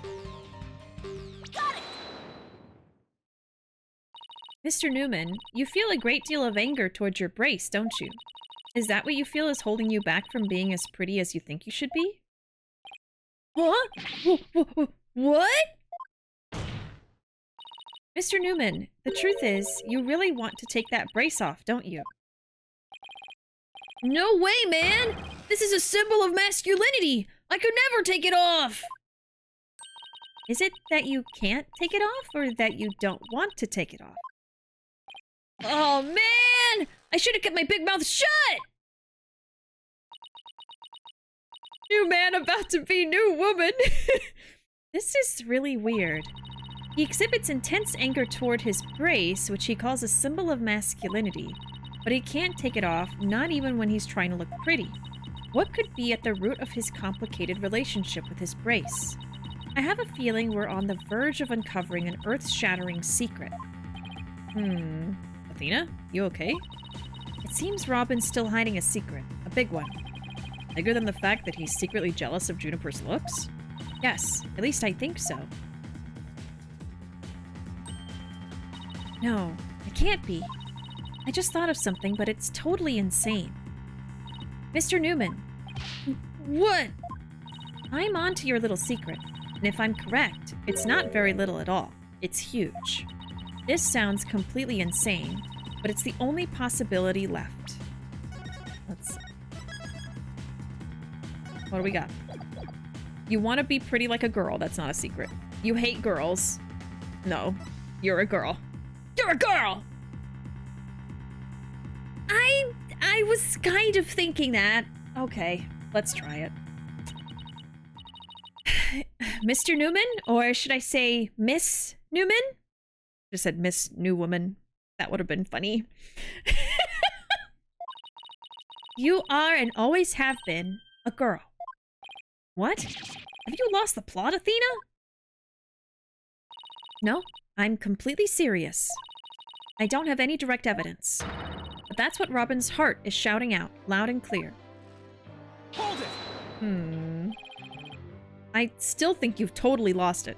I'm gonna be honest. When I first saw Robin, I was like, that's a pretty that's a pretty male character. But I was like, well, I guess they're high schoolers, so they're younger, I guess, so they just look more like younger. I don't know. Well, there was a specific reason why they made Robin look like that. Do I hear the sound of an egg cracking? Yeah, I don't know what this situation is. I don't know what. So Robin is dressing as a guy, but wants to be pretty like a girl. So I'm like, okay, so why are they dressed like a boy right now if they want to be dressed like a girl? So I'm just a little like confused on what the truth of what they want to be is. You know what I mean? I don't know. I'm facepalming at the name now, too. New man, yeah. Egg. I know, I was like, I've been thinking this is an egg cracking, but I don't know. Well, it could be. We're gonna get into another I'm presenting as a boy to be taken seriously BS. Maybe. I may be. Yeah, I'm sure they're about to explain it. I'm just like, I'm like talking it out before we get to it, you know? I'm sure they're gonna talk about it right now. I still think you've totally lost it. I mean, Robin reeks of testosterone. How could he possibly be a she? I, for one, have never seen a girl who shouts like a maniac all the time. You don't know a lot of girls, do you? There's all kinds! Oh! I've seen plenty of witnesses in my day. But if he's a she, then she's the most convincing actress I have ever encountered. Therefore, let me pronounce my verdict. Robin Newman is without a question a man. Why are you making a verdict on this? Oh! You are now truly Justice Dono's equal in one area. You're just as equally insane. Never in the history of this planet has there been a finer specimen of the masculine Mind you, this is the character that goes around saying, I'm a man! I'm full of testosterone and I'm a man! Every 5 seconds.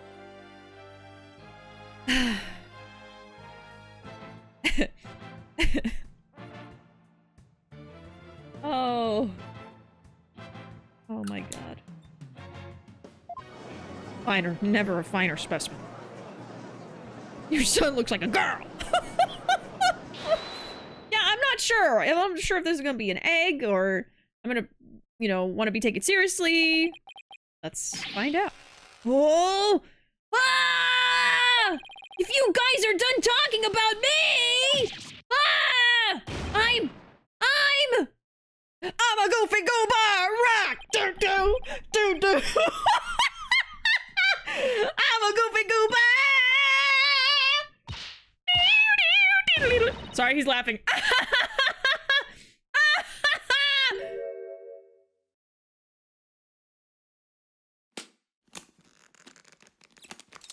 Oh.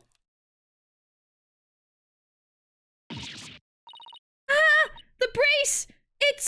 It was a binder, wasn't it?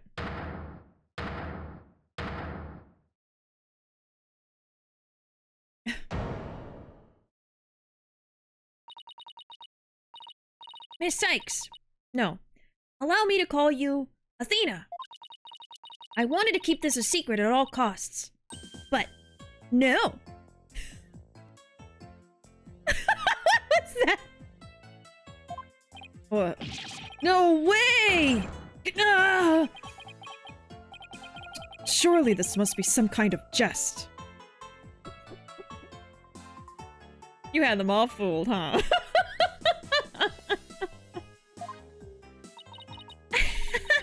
Nope, it's for real. I'm a girl, body and soul. Oh, Lord. I guess I gotta voice you differently? Okay. Man. I was so excited. I was like, I don't know. I don't know how to feel about this character right now. I'm gonna have to hear why the character did this. I was so hopeful, but I'm thinking this is like, I'm gonna go undercover situation or something like that, you know what I mean? And does not have anything to do with identity, so. It's Ace Attorney. I shouldn't have even gotten my hopes up anyway. But the idea was there. If you don't believe me, I'll give you a P-E-E-K. The way they had the sauce, but they were not in the right kitchen. We could have had it all. We could have had it all. Oh, Lord have mercy. Oh. Still think she's trans. I don't care what the devs say. We can have our headcanons, right? Haha, girl pretends to be a boy. Isn't that silly? I know. That's the thing is like, it's kind of turned into like a spectacle when they do stuff like this, and it's the opposite of representation. It's kind of like, ugh. Oh my god. If you don't believe me, I'll give you a peek. Ah! As if... The complete 360 though. Sorry, 180. 180. Sorry, I corrected myself. Don't say anything. Don't say anything. I corrected myself. Okay. I saw the error immediately as it exited my mouth. What an amazing transformation. Well, all the Discord is gone. The image is now complete. Okay. But for why? Why did you do this?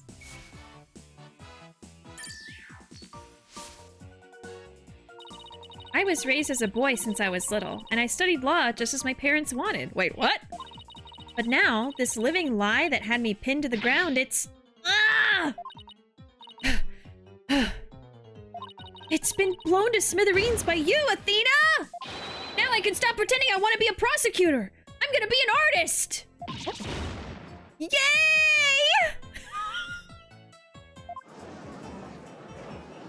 So...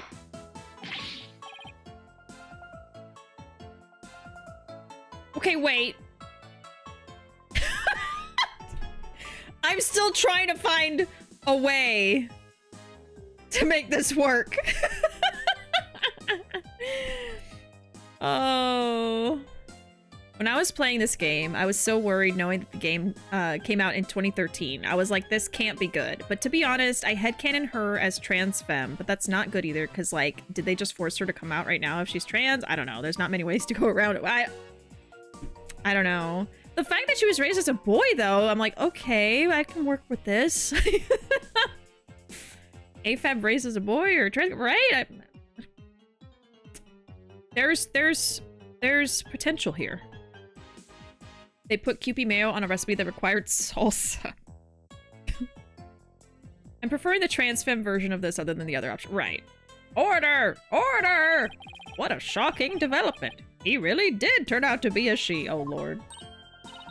Why is everyone looking at me like that? I feel like a movie star or something. But no paparazzi, please. I value my privacy, okay? Rah! No pics or you'll regret it, man! Am I just imagining things, or is Robin even more hyper now than when she was a he? I don't know. Maybe it's because she finally got her troubles off her chest, literally.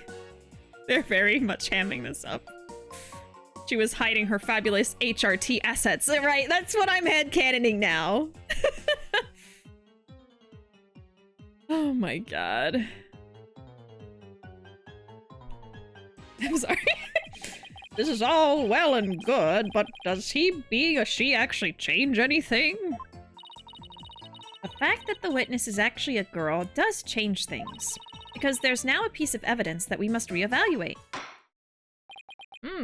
Very well. Let's see what the defense has for us. What piece of evidence must we reconsider now that we know that the witness is a girl? Whereas I got my troubles off my chest, literally. There you go. Hell yeah. And Robin is a gender-neutral name, yeah. Yeah. Literally, I just think she's been under HRT and was hiding it, right. We'll believe that. Let's see. I feel like it wants me to do this one.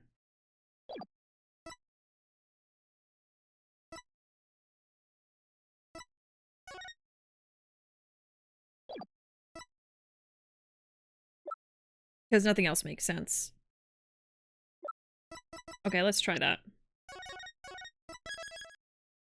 No, it can still be love. We can have lesbians. No, that's what I'm thinking, but I'm like, okay, the game is probably saying, oh, they're both girls. They can't have crushes on each other.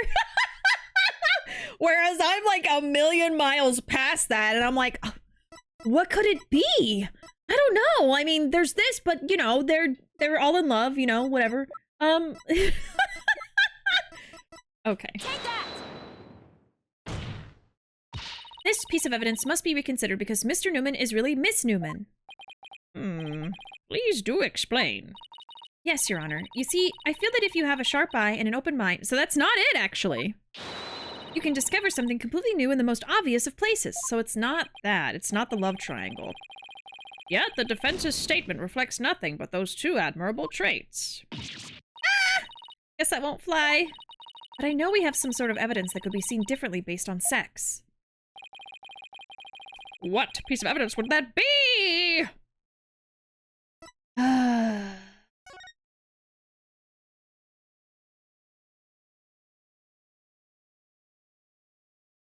Chat, my brain hurts. It hurts.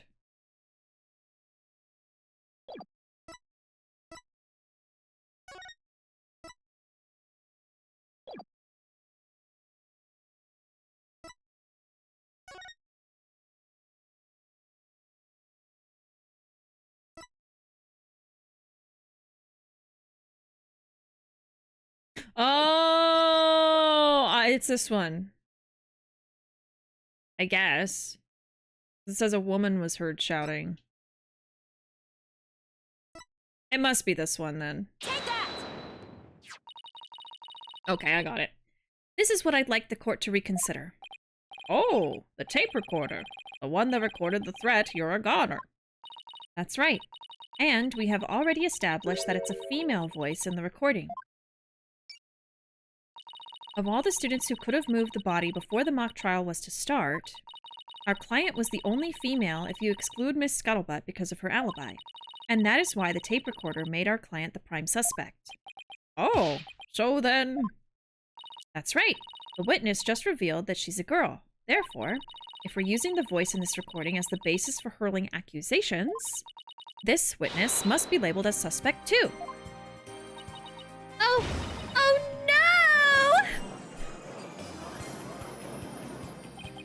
Wow, talk about a sudden turn of events. You've done it. You found a hole in one of the prosecution's key pieces of evidence. Yeah, but wow, that was a lot of work for a single one. Objection! Not so hasty now. You're forgetting that only one person here was privy to the script. Ergo, Miss Juniper Woods is still the prime suspect. Objection! But Miss Newman hid the fact that she was a girl, both at the crime scene and in court. I'd say that puts her in camp suspicious. That's not nice, Athena. How can you accuse me of being a killer? I mean, I'm just a weak, innocent little girl. Just thinking about that murder makes me... Objection! Suspicious is as suspicious does. Undoubtedly, the witness does have some sort of connection to this crime. Perhaps our newfound lady is merely feigning ignorance. We can surmise that she lent support to the principal offender, Juniper Woods. By leading Miss Scuttlebutt to the body, that would make her an accessory to the crime. How can you say that? I'm not an accessory to any crime, Mr. Birdman. Objection! Birdman? It's not even that bad. In any event, with the witness as an accessory, it explains quite a bit, does it not? Objection! Ah! He made it all make sense somehow.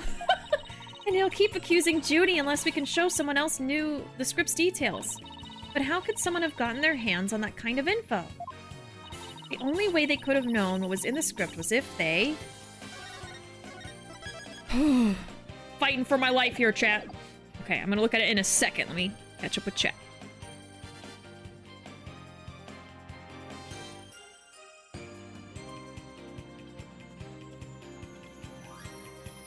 Unless neither Junie or Robin are into each other, because Junie is into Athena.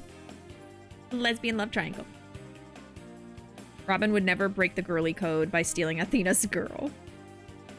Thought it was the newspaper. That's at least a couple points gained back, right? All right, we still got a chance. Oh. I know it's possible for people to be weird about love, but coming from the series that has an ship baked into its dinner. I'm sorry. But no, I hear what you're saying. Yeah, I'm just making her aggressively feminine because I feel like that's what it's calling me to do. I feel it. I feel it in my bones. Okay. The only way they could have known what was in the script was if they saw the mock trial. That doesn't fly. We've already brought that up. Heard it from Junie. Had penned the script. So we're between these two. So either Junie lied about writing the script. But I don't think so. That doesn't make sense. Because she even said that she changed it. And then the professor wouldn't let her change it and changed it back. I could still see how somehow they would make this work. Heard it from Junie, maybe? Do I have anything in my notes about this? I don't know. Hold on. Sorry, I keep forgetting to take off these little... I've got these little, like, loop things that I put on my glasses so they stay, like, up on my nose. And when I wear them with my headphones, they hurt so bad, and I keep forgetting. I gotta take them. There we go, because it, like, presses them into my head. Okay. Anyway, they're actually very useful. I forget, I think Ruuuvo got them online somewhere. But they have, like, it doesn't go through here, it goes through, like... There's, like, these little holes on the sides. And the legs of your glasses go through that. And then this, like, sits behind your ear. So that your glasses don't just fall off your face. Very useful, but it hurts with headphones. Okay. Not sponsored. I'm gonna say heard it from Junie. Did I save already? Yes. I'm gonna try that. Sorry, Junie, but you're not going to like this. Our client may have leaked the script's details to someone. What the devil? And I know I shouldn't have, but I revised the script to favor the prosecution. But Professor Court noticed it immediately and changed it back. Miss Woods did not want Hugh O'Connor to win the mock trial. That's why I believe she leaked the details to the witness, Robin Newman. Oh. I get it. If Robin won, Hugh wouldn't be able to confess to Juniper. Right. Junie was probably trying to keep their friendship from becoming awkward. How could you, Theta? What a bunch of bull! I never heard a word about the script from Juniper! Never ever! Objection! You sure? Can you look me in the eye and swear you didn't? B.A.D. Athena! You don't have any evidence!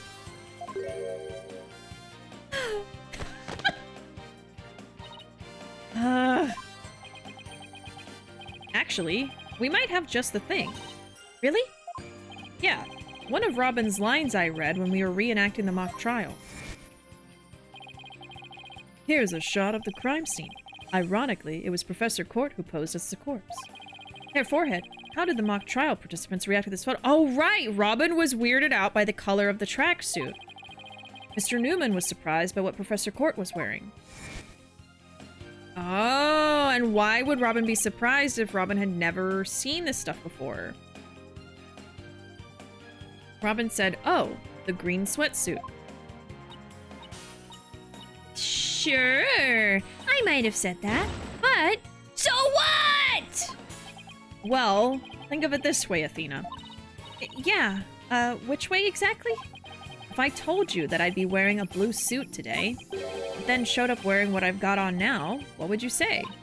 Oh, the red suit. Ah, I think I've got it. Your Honor, we have evidence proving that Miss Newman knew the contents of the script. The defense moves to present said evidence to the court. Very well, Miss Sykes, present away. This evidence proves that Miss Newman had prior knowledge of the script's contents. Okay. The script? Because it talks about the red Jumpsuit.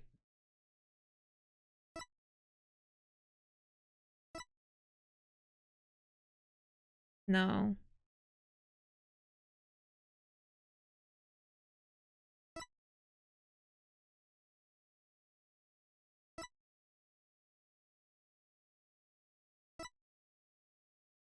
Oh, yeah. Victim's outfit will be a red one from the prosecutor course. Okay. It should be that. Take that! Yeah. A mock trial script? Miss Newman, during the mock trial, you were shown a photo of the victim's body.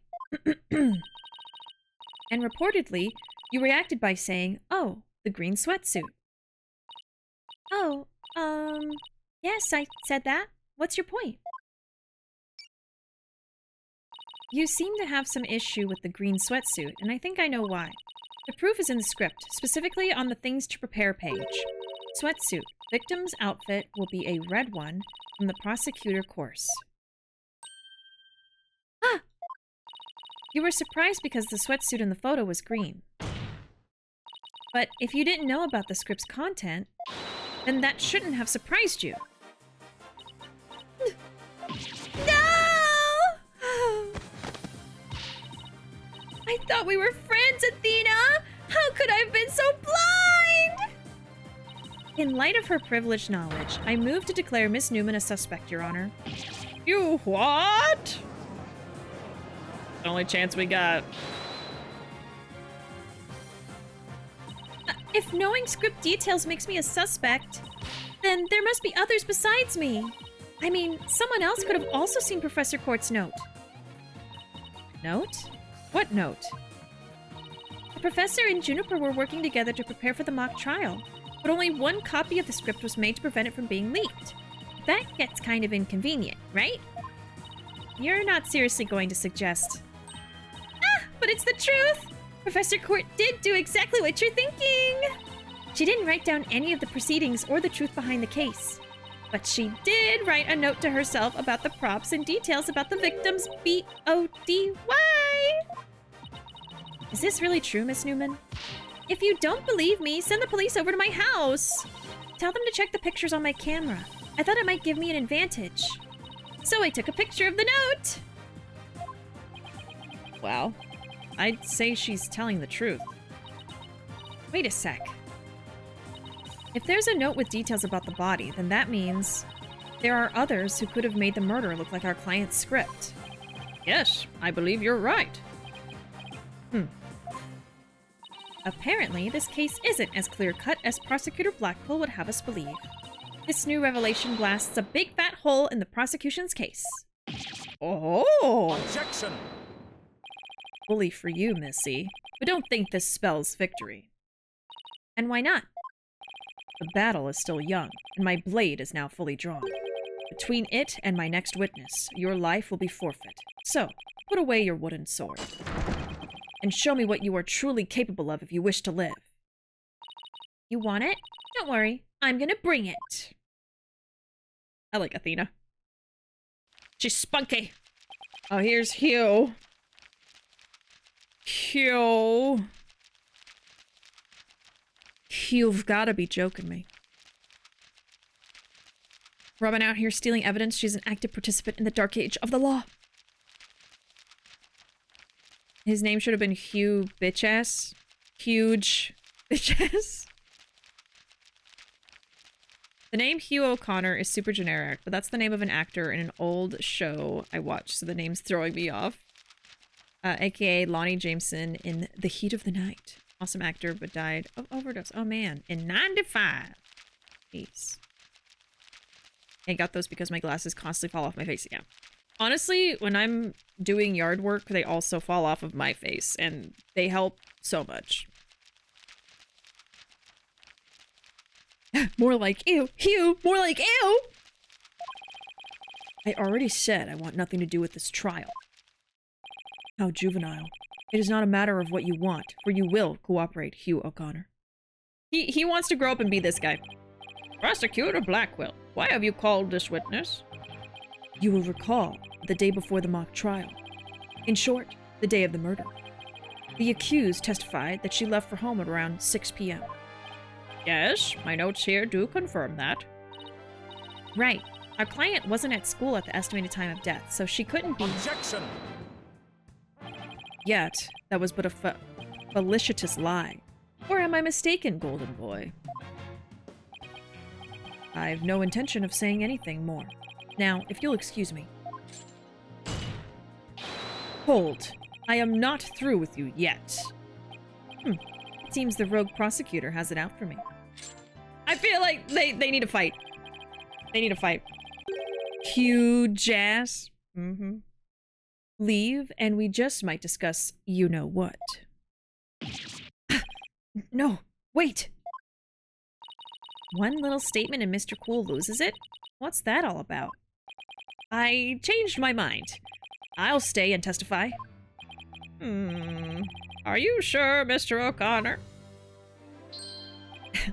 The word of a genius is as good as gold. Let's get on with this.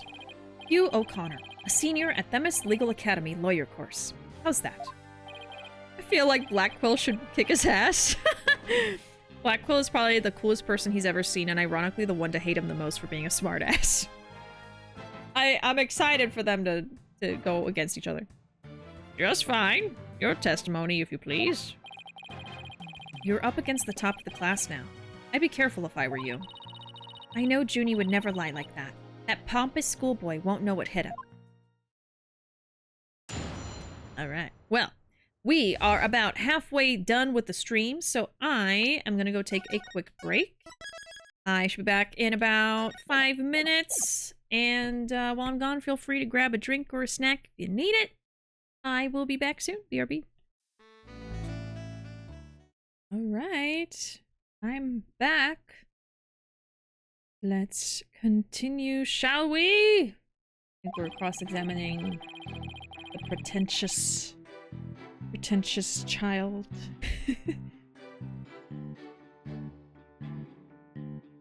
Magic 8-Ball, will Hugh get his ass handed to him by Blackquill? 8-Ball says, yesterday it would have been a yes, but today it's a hell yes. 39% love with media no longer playing with gender reveals as a joke. And yes, it is nighty-night time for Ruuuvo, indeed. Good night, my Ruuuvo. I will see you later. Yeah, but yeah. You don't want to see this guy anyway. Alright. To get mentally prepared for the mock trial, I meditated at the archery range until 7 p.m. So this is the day before. Okay.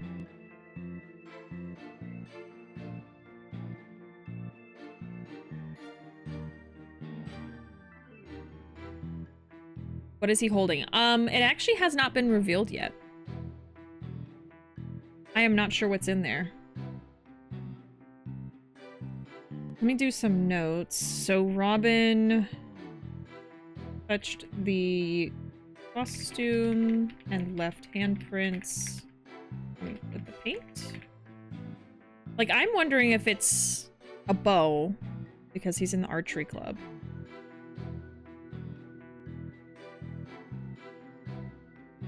Okay, and then Robin knew about the props needed for the mock trial. It says there was a note made by the prof about what supplies were needed. So she saw the red jumpsuit. That's what she says. Okay, and then you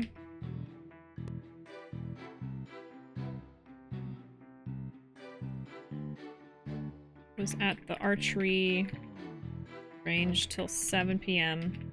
day before. Okay. At around 7:15, I went to the main building before going home. That's when I saw Juniper.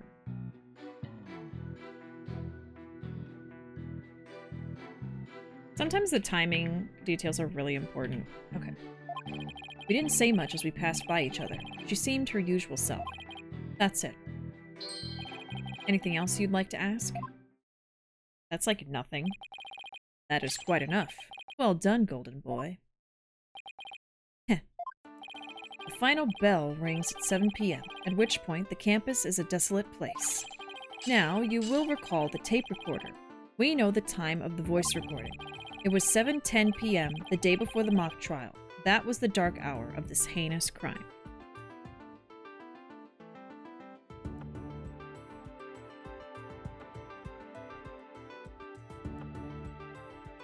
Okay.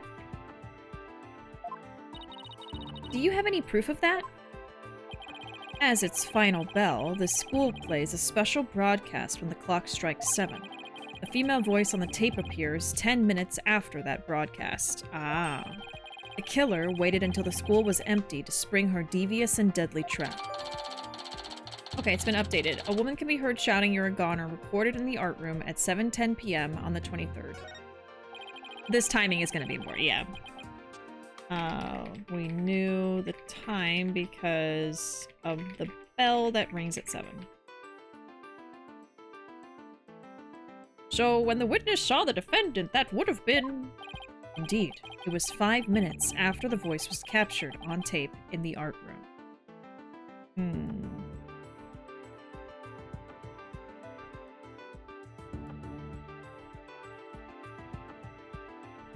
Dang. 5 minutes?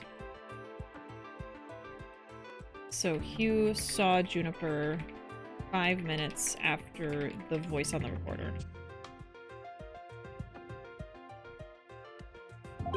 Ergo, we know that the accused was still in the main building, even after the killing.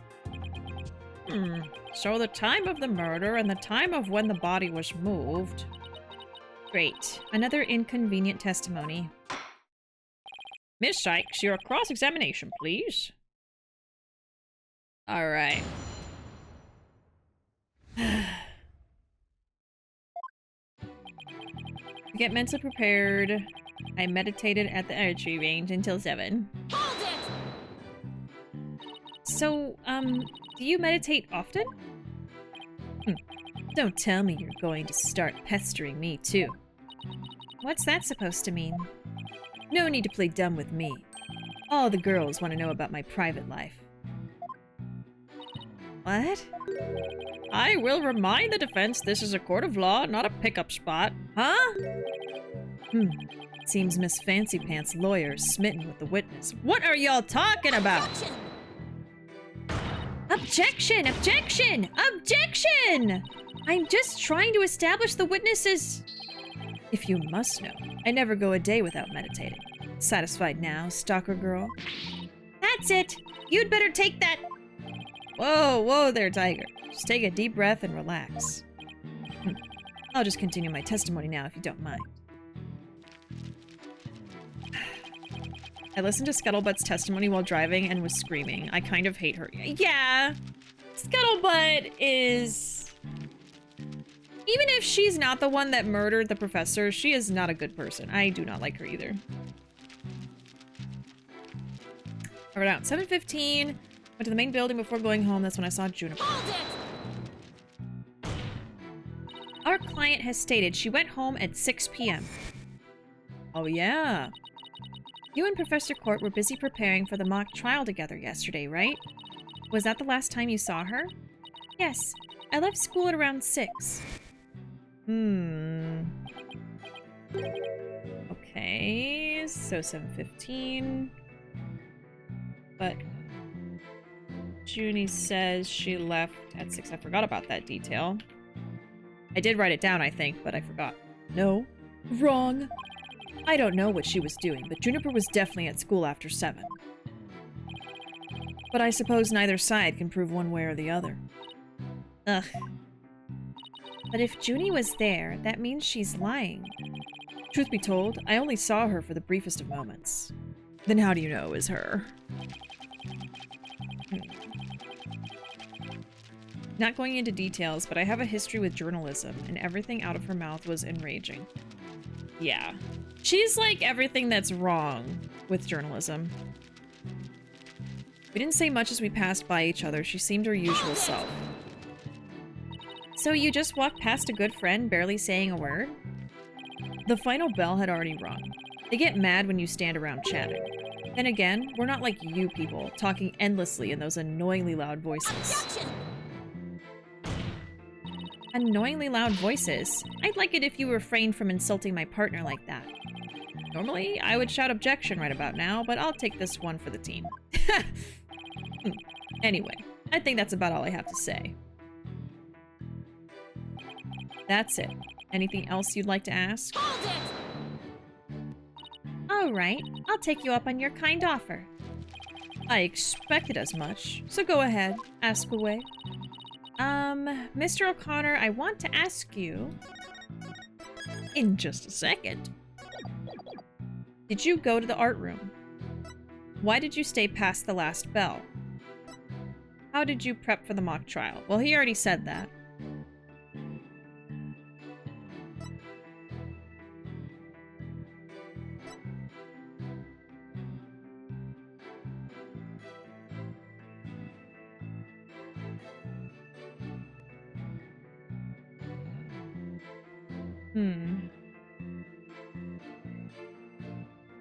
Oh.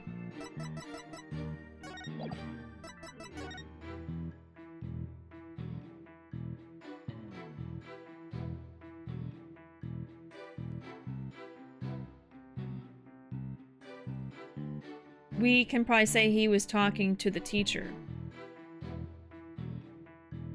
We don't know what time. Okay, let's say that. Why would an honor student like you ignore the last bell? I wouldn't say I ignored it. I was simply running a little late. Do you remember exactly how late? You're a stickler for details, lady. But if I had to say, it was maybe about 10-15 minutes. If you think it's that important, I'll add it to my testimony. I was hoping you'd say that. Okay. Final bell had rung 10-15 minutes earlier. No biggie.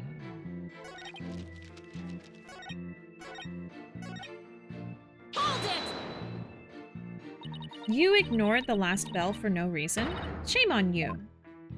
No, shame on you, pressing me for no reason. Well, people do run late sometimes, like you on the day this whole case began.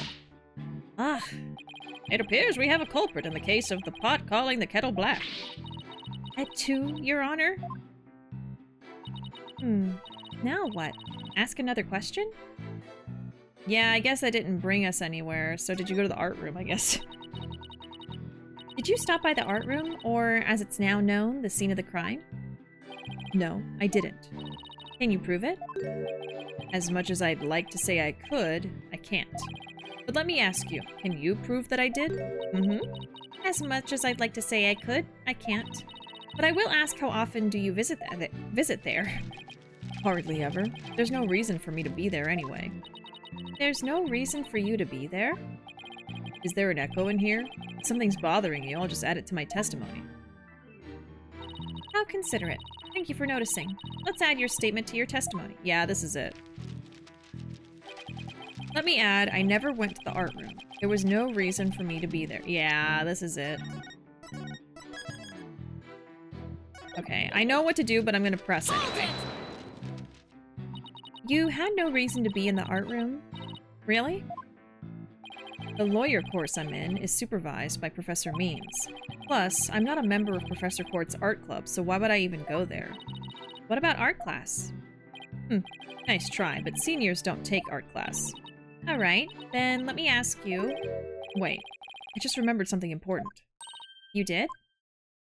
I scored only 100% on all the art tests I took through junior year. That's it. Right. Always happy to indulge in some ego stroking. Anyway, what to ask next? No, this is it. Actually, never mind. I've got all the info I need.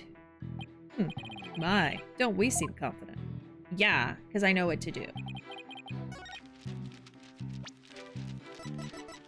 Objection! This is not it? That statement contradicts the evidence. What? It does? How would that be? What? I guess it doesn't say meet in the art room. Oh, shit.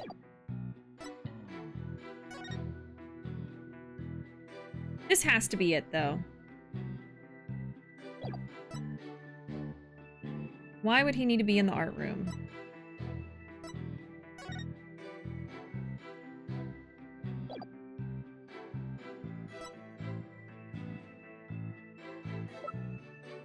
Oh man, now I don't know.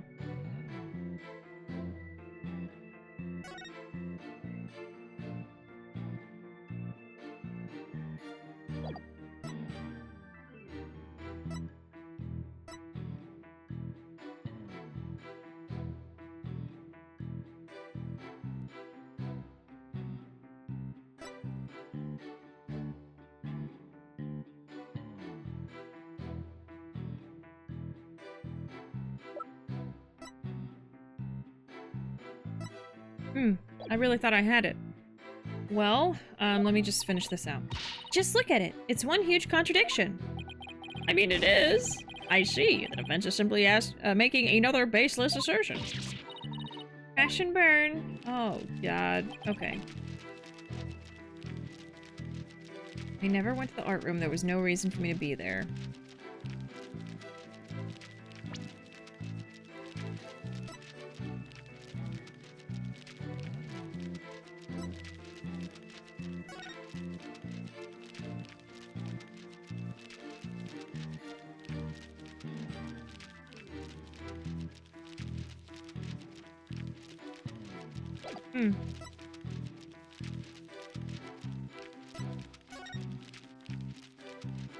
I might have an idea, but let me go through everything.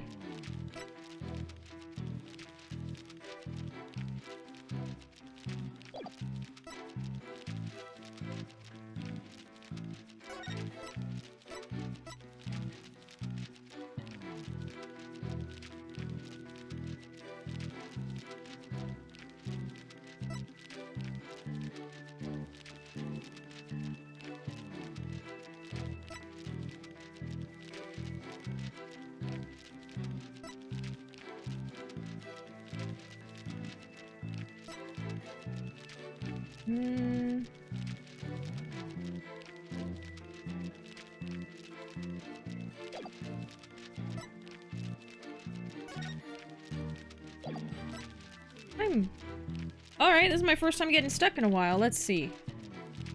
Unless this is not the dialogue I want to react with, I could look at what the other one was. I really thought I had it, so now I'm struggling to think of something else.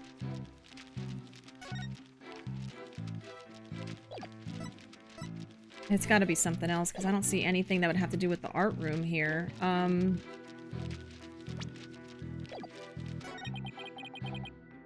I guess... Oh. Wow. Is that the confidence and composure that comes from being a genius? Nina, it doesn't matter who's on the stand. Our job is still the same. Sure, but if Junie was really still at school after 6... I didn't spot any inconsistencies in his testimony either. What am I supposed to do now? So you don't even... Okay. No hints for me. I'm gonna ask a different question. Let's see.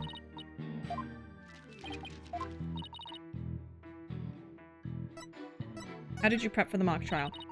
Please tell the court what you were doing on October 23rd, the day before the mock trial. That's an easy one. Nothing in particular. Okay, maybe this is where I'm gonna catch him. Nothing at all? You didn't help with the preparations? You don't get it, do you? I was merely playing the role assigned to me. I left the preparations and the like to others. My job was to be mentally prepared. Junie put her heart and soul into getting things ready while he just sat on his behind. Just to reiterate, I spent most of the 23rd meditating at the archery range. I didn't talk to anyone until the school closed at 7 p.m. Okay, that's where we'll catch him. I suppose a few archery club members did come and go while I was there. But you didn't talk to anyone? Not a single soul? That's right. I didn't say a word to anyone till the final bell at 7 p.m. I see. This is crucial information. Please add it to your testimony. I don't know if you're bluffing, but if you are, you have a pretty good poker face. Poker face, poker face. I didn't talk to anyone till after the bell. I had been meditating alone at the archery. I could press, but I'm just gonna present because I'm sick of this guy. Objection! There we go. So, You didn't talk to anybody on October 23rd? Are you sure about that? I already told you. My word is as good as gold. Okay then, how do you explain this? And don't spare any details. Sorry, never seen that before. This is the victim's planner. She recorded all of her plans in great detail. Take a look at this page here. It reads 23rd, meet with Hugh, and important. Don't you find that interesting? What? Where'd you get that? The key word here is important. You say you were at the archery range all day. But you also said a few students came and went while you were there. That doesn't sound like a great place for an important talk. But the entire campus was buzzing with activity before the mock trial. Where could they have possibly had a private conversation? I thought about that too. The situation changes after the last bell. What's this now? The witness stayed after the last bell in order to have a private talk with the victim. Am I right, Mr. O'Connor? This is insane! Objection. Must we go through this yet again? I suppose you also have no evidence, as usual. No, I don't have any direct evidence. However, the witness was meditating until after the last bell, and he attempted to conceal his private meeting with the victim. First Robin, now me? Who are you going to accuse next? You're just another unscrupulous attorney looking to get ahead. Don't let him get to you. He's definitely hiding something. I mean, he was supposed to meet with the victim around her estimated time of death. I had my suspicions about Robin, but... Hugh seems just as guilty. These three are the only possible suspects after all. I don't know. I feel like it's gonna be some other person. Mr. O'Connor, answer me this. Did you meet with Professor Court that day?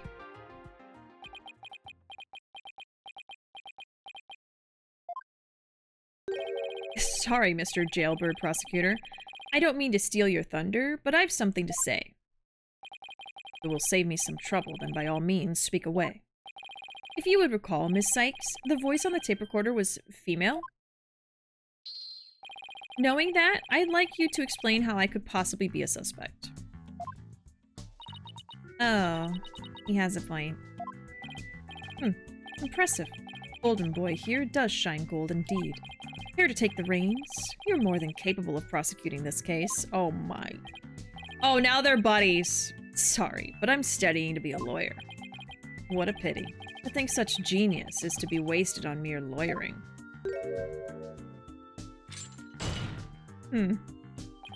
At last, your moment is here, Sykes Dono.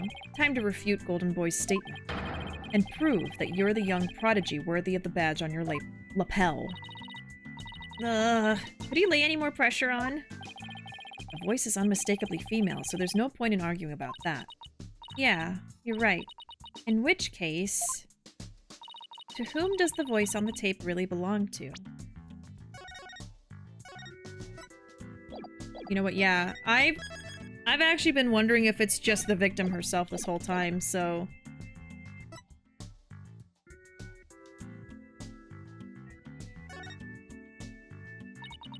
The voice on the tape belongs to the victim. That's the only thing that makes sense. Objection! Are you mad? The voice on the recording says you're a goner. That is something a murderer shouts at their victim, not the other way around. No, they're not buddies. Blackwood loves his sarcasm. Yeah, after like 2 more lines, I was like, oh, okay, never mind. Yeah, that is a problem. You're a goner. You're a goner. You're a goner. Athena? You're a goner. You a goner. Hugh O'Connor. Hugh O'Connor? What the heck? Wait a second! Oh, this is like those cards where they show you're a goner and really... Oh my god. Whoa, Athena, you're scaring me here. You're scared? I'm terrified for even coming up with this. With what? Prosecutor Blackwell, you wanted to know if I'm worthy of my badge. Well, I'm about to show you why, despite my age, I can wear it with pride. Oh? Then can I take it you won't be changing your argument?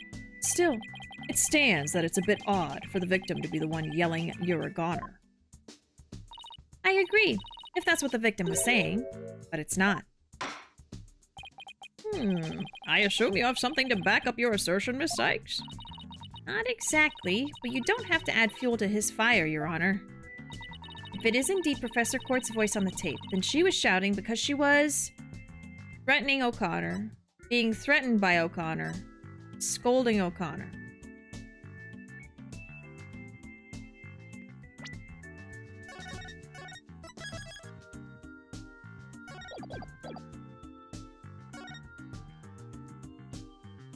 I would like to call one basic fact into question.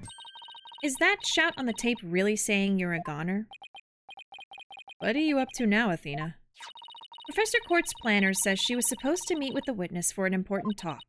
Perhaps our witness, despite being a genius, had done something wrong.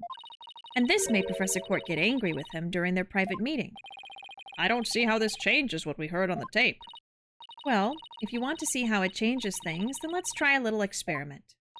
Your Honor, I want you to yell at the witness as if you're mad at him. But, and this is important, use his full name. Okay. Let's see. Hugh O'Connor. What did I do to deserve that? Yes, like that. Now try again, but faster. Hugh O'Connor. Hugh O'Connor? Hugh O'Connor? Hugh O'Connor? Wait a second! No, this can't be! Can I say, I love seeing the gears turning in your head, but then you save the game just to be safe. Because I don't know, I'm like, wait a second. The lines, they're connected, the dots, the lines and dots! And then I press something and it's like, well, now what the hell would make you think something stupid like that? It's happened to me before. I've been burned by this game too much. You think I'd spend the energy to lead you this far if it wasn't true? But it is, Your Honor. Humans are not perfect, that's a scientific fact. We sometimes mistake shadows for monsters, or the wind for voices. Now that you mention it, I did think the wind was a little monstrous this morning. You can do this, Athena. Just give the old guy one more little push. The sound on the tape recorder never was the phrase, "You're a goner." That's only what we thought we heard, when in fact it was the witness getting yelled at. The court will note that this is different from the selective hearing men are so good at. I think you're right, but what was that last part again? Never mind. The important thing is that the voice that was recorded isn't our client's. And since it was the victim scolding the witness, he must now join the list of suspects. Objection! I had thought that testimony would suffice, but it seems it has come to this. I will not allow such fallacious quibbles to upend this case. The prosecution has one final piece of evidence to present to the court. Evidence? What's he gonna pull out now? Feast your eyes on this photo, and let me see that insolent look vanish from within them. Ah? Oh. Let's see here. Oh, it's a picture of the defendant and the victim. Of course, there's a clock on the wall. Huh. What is that statue back there? That's what I'm looking at. Okay, what time does that say? Let's see. Looks like 7. Yeah, little after 7. Ooh, I mean, is this from that night though? I'm just looking at everything. There's like a rope back there next to the window. Okay. Photograph shows professor and student preparing for the mock trial together. Wait, was this taken in the art room? The room where the murder occurred? Indeed it was. But the revelations do not end there. Do you see the clock on the wall? And then look how, like, happy they are. Like, yep, she turned around and stabbed her 5 seconds after this photo. Like, come on. Abstract art, you wouldn't get it. Hello? It reads 7:05, a mere 5 minutes before the voice was recorded on the tape. What? The accused brutally stabbed the victim to death 5 minutes after this photo was taken. Okay. A photo of the art room while preparations were being made, taken on the day of the murder. What the hell? Your murderers come with smiles. Oh my god. If these games scold you for connecting the dots too fast, right? I feel like what the problem is I get ahead of myself. Okay. So we have a photo of the victim and Junie posing in the art room at 7:05 p.m. right before her murder, because her murder happened, what, between 6 and 8? Yeah. I mean, if her murder happened between 6 and 8, it could have happened after she left. We just know that the recording happened at 7:10. Okay.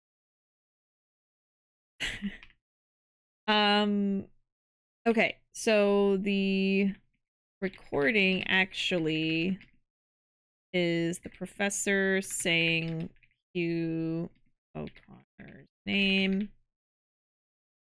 Probably scolding. Okay. It seems the defendant's culpability in this crime is quite obvious. Junie was with Professor Court just 5 minutes before she was murdered? So this does prove that Junie was lying about leaving at 6. I guess. If this is from the day before.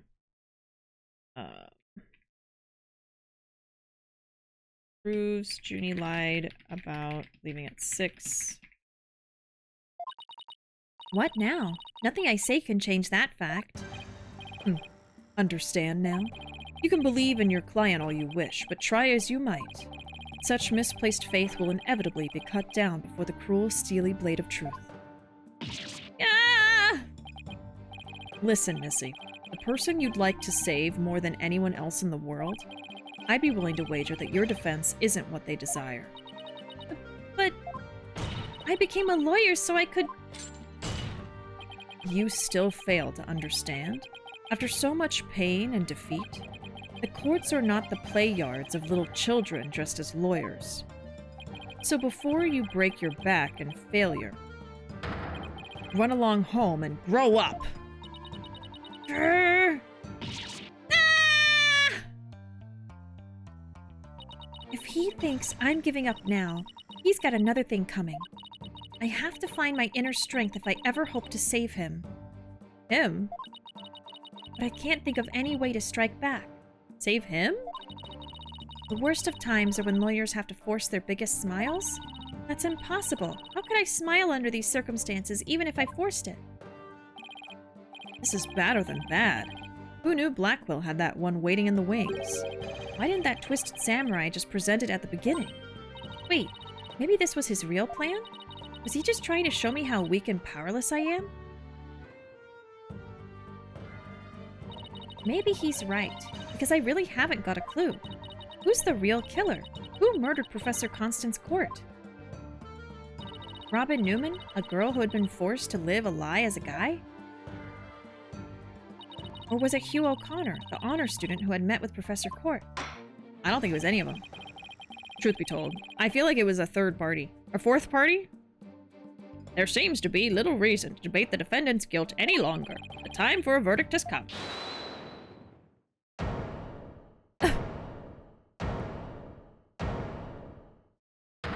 Oh. No! That's not gonna happen, man! What's the meaning of this? You can't interrupt a judge about to hand down a... Maybe, but false verdicts are a no-no. No-no. What? Miss Newman, please explain yourself. Juniper's not the killer. I know because I know who the real killer is. You do? You know who the real killer is? What is she up to now? Yep, I know because the real killer is... M-E, me.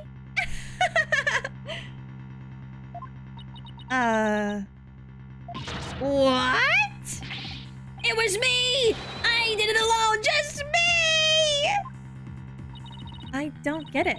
Why is she confessing? Miss Newman was witness near the stage. There's even a related photo of her. The more I think about it, the more suspicious she seems. Robin Newman isn't the kind of guy who pins the blame on friends! Just so he can walk free! Get it over with! Declare me guilty already! Yeah, I think she's covering for her. Oh. Please, wait! Juniper, what are you doing? Thank you for all you've done, Thena. But you'll have to forgive me. I can't let my friends take the blame any longer. Junie, no! Don't do it! You and Robin have done nothing wrong. They have absolutely no connection to this case. The real killer is me. I alone am responsible for the entire crime. No. No. What? Junie, you know that's not true. Hurry up and retract your statement. I'm afraid it is true. Forgive me, Thena. I mean, she's been kind of suspicious from the beginning, but why would she make the murder look like her case that she wrote? Order! Order! Will somebody please explain what's going on here? I'm so sleepy. I see right through your cheap ploy. School rules state that a prior conviction terminates one's eligibility to graduate. A guilty verdict here would make whatever dreams one had go up in a puff of smoke.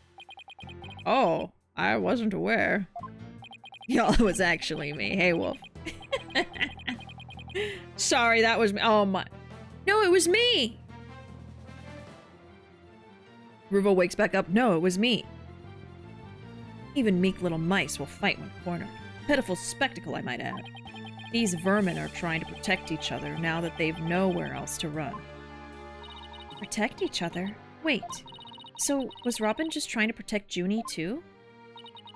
If so, then the real killer is... Could be. What is happening? Oh. This whole thing's a joke. Uh-oh. Now it's Hugh's turn. What? What is wrong with kids these days? I know what just crossed your mind, Miss Sykes.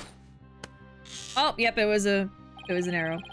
You think I'm the killer, don't you? Wow, he really is a genius. He even knows what you're thinking. I think it's about time I told you the truth. And I'll even get right to the point. It was me. I did it. Wait. What? They're all lying. It's someone else. It's someone else. The power of friendship and lesbians. Now both potential suspects are claiming to be the real killer. I am so confused right now. If you still have doubts, how about I detail my murder plot? It's absolute genius. Enough of this nonsense. This is a court of law, not the set of some high school drama. I see I have no choice. I'm afraid I'll have to... Boy, wait, your baldness. I'm sorry, Prosecutor Blackquill, but I'm in no position to hand down a verdict just yet. I am hoping that the defense and prosecution can come up with some airtight evidence. That is why I'm giving you both the rest of the day to continue investigating this case. Pinch me. I think I'm dreaming. Fine. Do as you wish. This brings today's proceedings to a close. Court is adjourned. Well, this is good. This is good. Okay. To be continued.